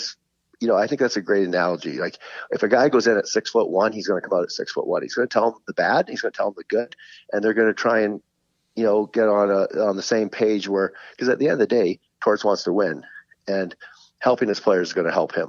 Yeah. Okay. And he went in at 5'3", and he left at 5'3". Come on, Basil. Have my back here. Time to talk about our boy Dan Bellman. Ooh. Bellman.com. That's with 2 N's, not one. BEHLMANN.com. Hey, check out the new inventory. Check out the pre-owned vehicles. You looking for a Chrysler, a Dodge, a Jeep, a Ram? How about a Cadillac or a Buick GMC? All in Troy, Missouri. Get your new wheels in time for the winter. Now back to the interview. All right, let me ask you this now, and I know the Dubois situation. Pierre-Luc, Cam calls him Dubois, but matter. Dubois, and I know it's close to home. But considering the amount of experience you have around young players and junior age players, even obviously coming up with Philip, whatever, coaching youth hockey, whatever.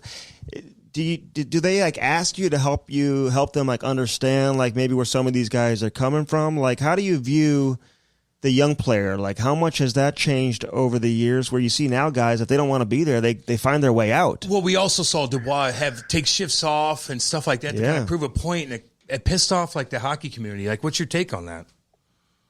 Yeah, I think Cam, it's tough because you know what?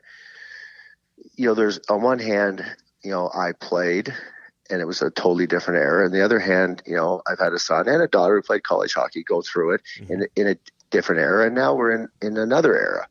And Pierre-Luc was a high pick, and to be quite honest with you, we really didn't see it coming, that he was unhappy. So it's unfortunate, but as Jarmo said, Jarmo always believes, Columbus is a beautiful city. It's a great city. I had no idea. We have a great facility. The 4 years I've been here, I think we're 3rd overall in the whole league in wins. And people don't realize that. We consistently have made the playoffs and made strides.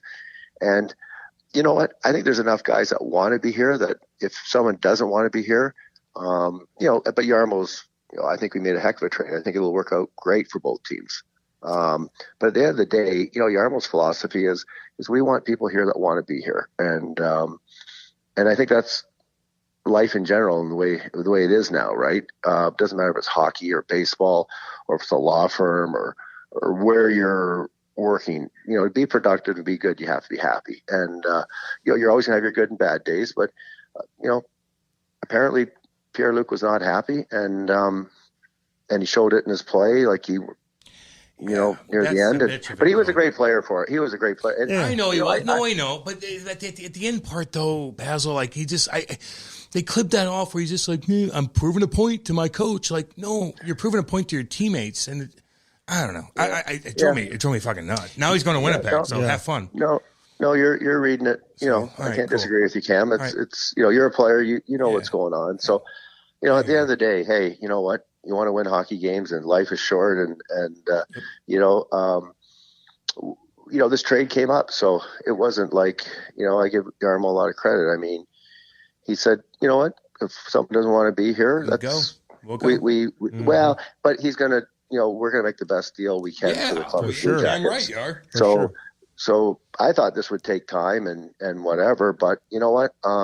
It happened quickly, and I think it's great for both Patrick and Pierre-Luc. And, they're on to new teams, and, we got a hometown boy in Jack Rossovic who's played excellent already. And so he might be the home run of the whole trade, maybe, where Jack has played for us. So, I love it. But I'll tell you one thing. I take a lot of pride in our organization that, Yarmo and the scouting staff, Pierre-Luc was not on the radar to go third overall, and we took a lot of heat taking him. Yeah, I remember that at that point. And our development coaches, Chris Clark, did a great job. And people seen him play at World Juniors when he was 18, and it was like, oof, this guy's third overall, and he just got better and better. And and he developed. We took a guy that people questioned if he could even play center, and developed him into a centerman. And now he was very, very. I mean, trust me, there was 30 teams calling Yarmo about Pierre-Luc. So I'm sure he's a heck of a player, and he's going to have a heck of a career. And hopefully, most importantly, he finds happiness. Yeah. Well, don't do that to your teammates again. That's all. Yarmo had the best answer, though, because he did an interview right afterwards, and somebody said to him, how does it feel? You just traded the third overall pick. He goes, it doesn't feel too bad. I got the second overall pick from the same draft in return. So it was a great answer. And we love Yarmo, man. Love him. He's on the podcast. I take responsibility for him getting a GM job, by the way. You just tell him. I just pumped his tires all those years. Just kidding. But it's so awesome seeing him do his thing. But I gotta pump your tires real quick. We're almost done for with you, the impact that you had on St. Louis hockey, though, Basil. And I mean that, man, because a lot of guys get a lot of credit. Your name isn't always mentioned because you left several years ago before a lot of these kids, ended up finding their way to the NHL, even though, a lot of younger guys were too, like the Patty Maroons and your son and some of the other guys that you had a lot of impact on them. So your take on just being involved with that and where St. Louis hockey is and how far it's come. Well, you know what? Playing in the NHL is pretty cool, as Cam will attest to. But once you have kids and you're involved, that was my life. And they're at the time of my life involved in youth hockey, and both Chesterfield's organization, the AAA organization, and the Locomotives. Tony Sansone started that. Yeah. That was so much fun. Big Tony. And and you know what? St. Louis, we had so many guys that were so passionate about it. And I always tell the story that we had at Might Hockey, okay, we had 2 AA teams. I coached one. Rob Bramage coached the next AA team. Then we had the A1 team, and Dale Howardchuk was head coach. And then we had the A2 team, and Tony Twist was the head coach of that. I sat there and I go, this is Might Hockey in Chesterfield. We had 4. I think I added it up. It was something like some crazy close to 4,000 NHL games in our Might program. So, it was a lot of fun. And the alumni, we had some great parties and just people, that I've met and kids that I've met and coached and their parents. And we're still friends to this day. So they were great, great times. And you know what? My wife really misses it. She says, oh, my God, we'd go through Toronto and there'd be that Can-Lam Sports. She says, oh, I wish we could just go to a tournament, and, again. So, it was a lot of fun, and how Twister's team do, by the way? What was Twister's systems? What were his systems? What was his power play system all about? What were his practices like? And by the way, listen, I still haven't forgiven you for making me do a lap in front of the kids. My first ever practice I ever coached. Where? On the ice with Basil. He made me do a lap. You should, as you should. Okay. So it's funny. Philip mentioned it to me. He said, I talked to Andy, and he said something, you made him do it.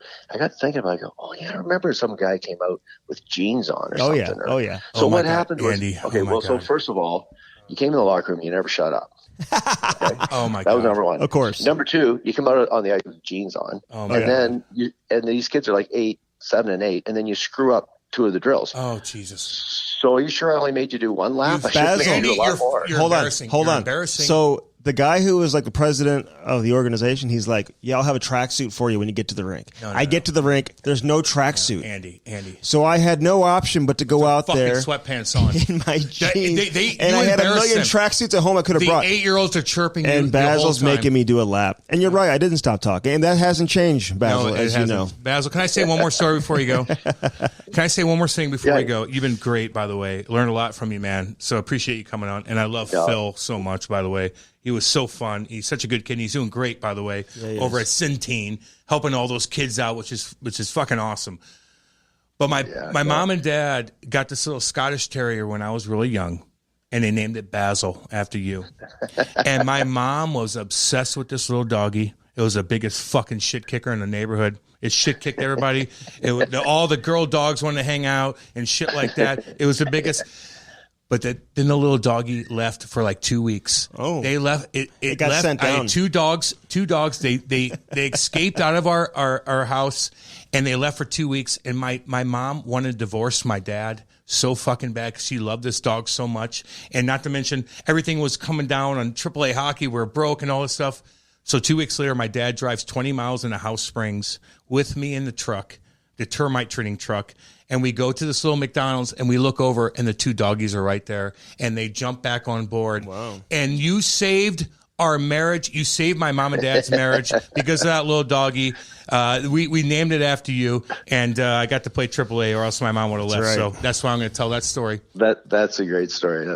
No, hey, listen, Cam, when we bought the London Knights and they used to have the prospect tournament, and I always remember that.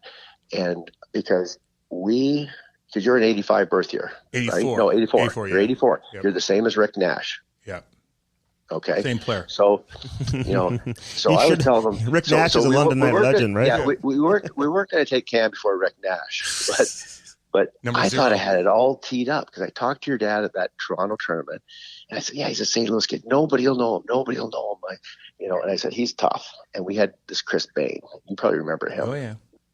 Had a few tussles with him. Oh, yeah. And so did you go in the 3rd round to Windsor? Yep, 3rd round. Okay, 3rd round, because I kept telling Mark and Dale, and they go, oh, well, no one knows him. We'll get him like the 5th or 6th. Will he come? I go, well, he's sure not going to college. I can tell you that.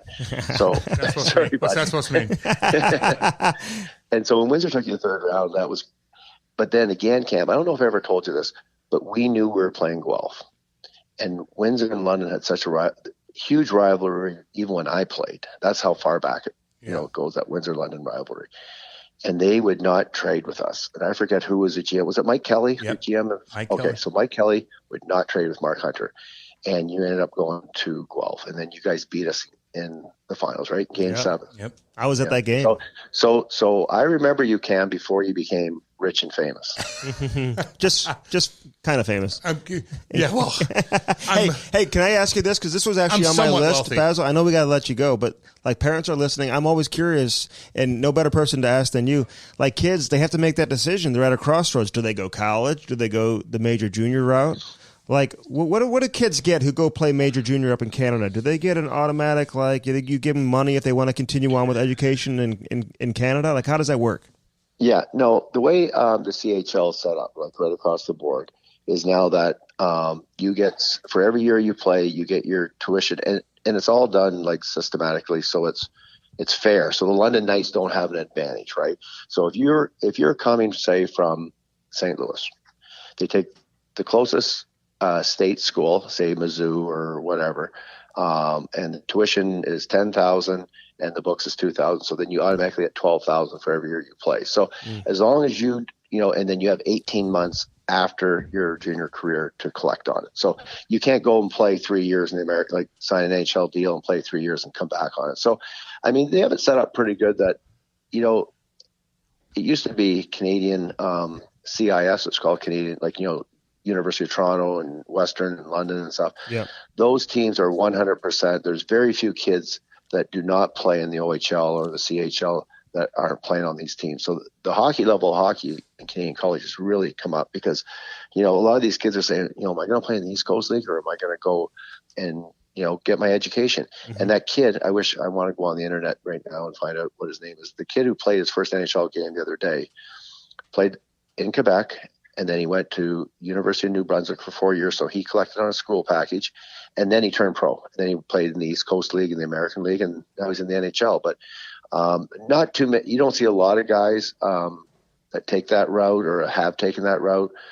There is a few.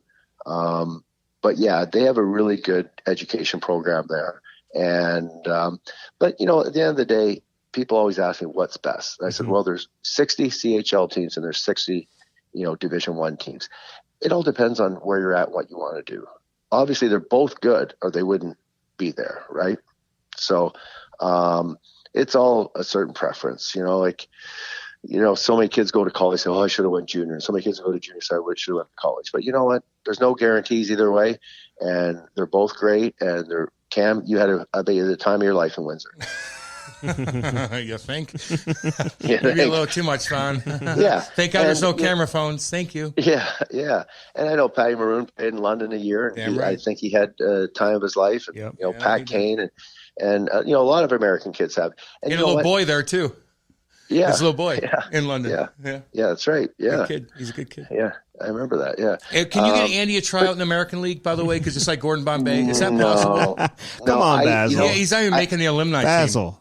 I think Andy is taller than Emilio, but not by much. No, he's not. No, he's not. They're both 5'2". But you know what? Here's a perfect example. Matthew Tkachuk comes to London. That's what he wanted to do. Yep. He loved it. He relished in, like, every day he had a smile on his face. He was at the rink. He's a rink rat. He's hanging around. He's playing with Mitch Marner and Christian Dvorak. We win the Memorial Cup. Everything's great. So I said, well, this is lay down with Brady. And you know what? Brady decided to go to Boston College, Boston University, and it worked out pretty good for him too, didn't it? So right. I think, I really think it's both are great, and you just got to pick what works for you best. Yeah, Damn right. I got you, Basil. Thank you, man. You're the man. Okay, guys, I enjoyed being on. What took you so long to call me? Andy. Well, so Andy. Cam, it's just like playing with Brett. I used to get these letters all the time. Dear Basil, you're my favorite player. Can you please get me Brett Hull's autograph? So Andy gets on the phone. He said, yeah, Basil, we really want to get you on the show. But you know what? What's with Dale Hunter? Can you, we've been calling him. He's a scavenger. On the show. So, yeah. So basically, I'm on the show because now I got to tee up Dale. That's exactly right. I did this. That's how Andy works. I did the same thing with Brian Sutter about Doug Gilmour. I'm like, come on, man, let's go. And it worked. I want a 2 for 1, okay? And it worked. It's a therapy session, Basil. That's what we do, baby. That's what we do. Hey, man, you're the man. Appreciate you coming on, guys. All right. No, I appreciate you having me on. Thanks, guys. You guys say hi to Jill, and I tell her we apologize for making her sit through this entire conversation. Yeah, for 3 hours. Thank you, Basil. Okay, guys. Take care. Thanks. Take care. Bye. That was Basil McRae. I mean, he played with some great players, man. He did. Probert, Kocur, Adam Oates back in the day before he was Oates. Yep. Name my doggy after him. Yeah, I'm right. And then, of course, Brett Hull and all the great players he played with, including Wayne Gretzky, man. I thought he would play more games. Very interesting career. Yeah. Mike Modano. Yeah, you thought he played more games, but, sometimes don't get fooled by the games because, he stuck around. He played in the league for, 16 years. Yeah, he was just hurt. So he had to say, if you're Basil, you just say, I had a 16-year NHL career. Yeah, that's all that's all you got to say. He only played 140 games more than I did. I thought he played fucking 1,200. Probably had some injuries, and you know what? He played 40 games. You just never know healthy scratches and stuff like that. If you look at his statistics, he must have got fucking banged up, man. Mm-hmm. Do you think you were scratched more than the games you played? Yeah. Oh god. Oh really? Oh fucking right. No way. Yeah, I would have if I played every game without injury. I got hurt for quite some time with my shoulder. I probably have 600-800 games, probably. Okay, that's 200 different. I mean, 600 to 800. I thought you'd say 750, 800, 600, 800. 800, yeah. Wow. I think that's right. Wow. That's half. You probably would have maybe, I would say 550 to 650, something like that. Maybe to 700. Yeah, I mean, I was up for 10 years. Yeah. So what was it like going to the rink knowing you're not playing? Was that hard? Well, it depends on when you had to go there. So Lou, at the very later stage, I would have to go there early and then that's do during the workouts. playoffs. Oh, I thought you meant for the speech. No. Oh, God, yeah, that's a different story. No, I'm talking about. So let me explain something. This is how I got addicted to painkillers. Really? Yes, I'll explain. From being scratched? Yes. No, from getting hurt and not having to go to the rink every day for 3 months. Okay. So I wasn't. So at the early stages, at 06, 07, I ripped my shoulder out. And I got like fucking 190 painkillers, and I had my own house, and I had all this money, and I had my TV set up with all the fucking video games, and I didn't have to report because I was so banged up to where like for 2 months you don't even have to go in there, maybe for a checkup at 3 o'clock in the afternoon, but you weren't obligated. You weren't required to go to the rink, or anything. So I was on my own as a 21-year-old. Where's this? In New Jersey. In Jersey with my own house, and sitting there with a banged up shoulder, not having any responsibilities, with all this money and buddies and horny. You're still getting paid. Oh yeah, and you got painkillers, and get Were you lost. stick handling around in the driveway to keep your skills sharp? No, I wasn't, because my shoulder was fucked up. You idiot. Oh, this is the year you got traded, or no? I was sitting there eating painkillers, calling girls, and doing shit for fucking 4 months straight, and you get addicted. Okay, and no one even checked on you. Really? So you think you'd be better off having to go to the rink every day? Fuck yeah. So there's something interesting out there. Somebody would have to. I couldn't even drive because you can't drive. There's something interesting out there. I know, man. I'm kind of joking on this, but I'm not joking on it. Like I'm not blaming any. I did everything myself. Everything's my own shit. Yeah. But the position I was in at that time, like you just, it's like, okay, here you go. Yeah. Like, okay. Crazy. I know. Speaking of injuries, real quick, so Robert Thomas got hurt over the weekend. So he's having surgery. He's in New York having surgery, man. So he's going to be out for a while. So he's gone for a while. That sucks, man. You got to have surgery, Poor man. Kid. It's all good. Get your thumb fixed. It's all good. Yeah. We've all got that hand, shit. Fractured hand, whatever. It's going to fuck you up for a bit. You're all right, man. It'll be fine. Okay. Figure your fucking game out, too, by the way, because you weren't playing that great. One thing on Basil, though, that really stood out to you. Like, I mean, just in terms of like his experience, he's going to be a GM one day if he wants to be. Like, he's on that track. Basil, he's on that track. Fuck, he's well spoken, man. Yeah, really well spoken. Hey, this is and he didn't pussify. Okay, pussyfoot. No, pussify the answers when we, some guys he didn't skirt around it. The fucking robot game, right? Like you're a fucking. He just like no here. Well, this is why. Blah blah blah. Like I just. Who's he thought I was getting a little personal, but like he was, but he knew that going in. We talked about it yesterday. I'm like, dude, we want to know what's up, and he knows. And he's listened to a couple of other episodes. Oh yeah, he knows you more than he knows me. He knows you've known you for a long, long time. So he's a St. Louis he's a fucking real hockey dude, Hall man. of Famer too. You know, yes, he is. Yeah. Got a good picture, man. I'll give that to Brody to put up there on the Instagram. It's like, amateur gift. Yeah, great dude, man. Yeah. He's super nice, man. And great family, and Philip's a great guy. Oh, Philippe, we love you. We should give a shout out because they've got TPH hockey, Total Package Hockey. Any kids out there, parents, you want to look into that? Check that out. Just check it out. Ask for Philip and say, listen, Cam and Strick told me to call you. Dude, right. He'll call you right back and give you all the information you need to know. Phil will take care of you. It's basically awesome like kid. You go to school and play hockey. Yes. Like, would you want to do that when you were a kid? It's a USA program. Or would you rather have gone to school with that dude? With the dipsh Chaz? No. With the dipshit? Not Chaz. No. With the guy who peed on you. Yeah, exactly. Well, that was 5th grade. So that's when you can go there then. Oh, really? I think so. I don't like getting pissed on. I do now. But back in the day, I didn't like it. Here's the deal. It's like going to you do now? I do now. Okay. Yeah. So that's changed. It's amazing how things change. I get weird. There's a lot of things I like now. That's so weird. Yeah. Here's the deal. You get everything. I didn't know that about you, actually. I know. Okay. Yeah. Save your urine. So, Jesus Christ. Anyway, this is a pretty cool thing that he's got going on. Yeah, it is. It's like the U.S. program where you get educated, you learn a skill, you're on NHL guys, awesome. So check it out. Yeah. Maybe we'll send this to... And I don't like getting pissed on. The company. Sometimes. I'm sure they love this. Jesus Christ. Anyway, and we love TPH Hockey, man. A lot of kids are doing it. I think he has close to 40 full-time students already, including Andy Mack, our boy. Yeah, bye. What's up? His little boy sucked the other day in the Illinois game. Not gonna lie to you. Oh, really? He sucked. You're calling him out. Andy, I love you. That's so bullying. much. That's bullying. No, it's not. Yeah, it kind of is. What the fuck am I doing here then? I can't call Andy Mack out? It's my bye. But he wasn't very good. And I wasn't very good. And he called me out. Is he a bully too? He's just the man. Damn it! I'm the boy and he's the man. We sit next to each other in the. We sit next to each other in the alumni room. You know, you're forced to because I put you there. Well, there's some other guys. Everybody has. I put you there. I put you in that corner. Everybody has a stall. Everybody but you.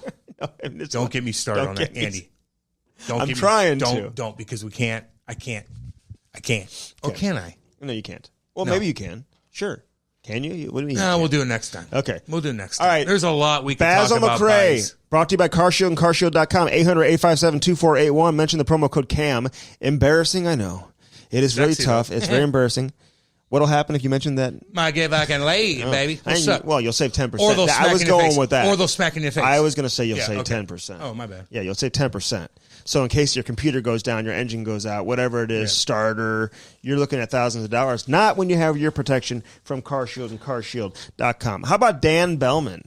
Dan is the man, and he loved the Brian Sutter episode, and he's got just the best car dealership known to man out there in Troy, Missouri. Class. Yes, it is.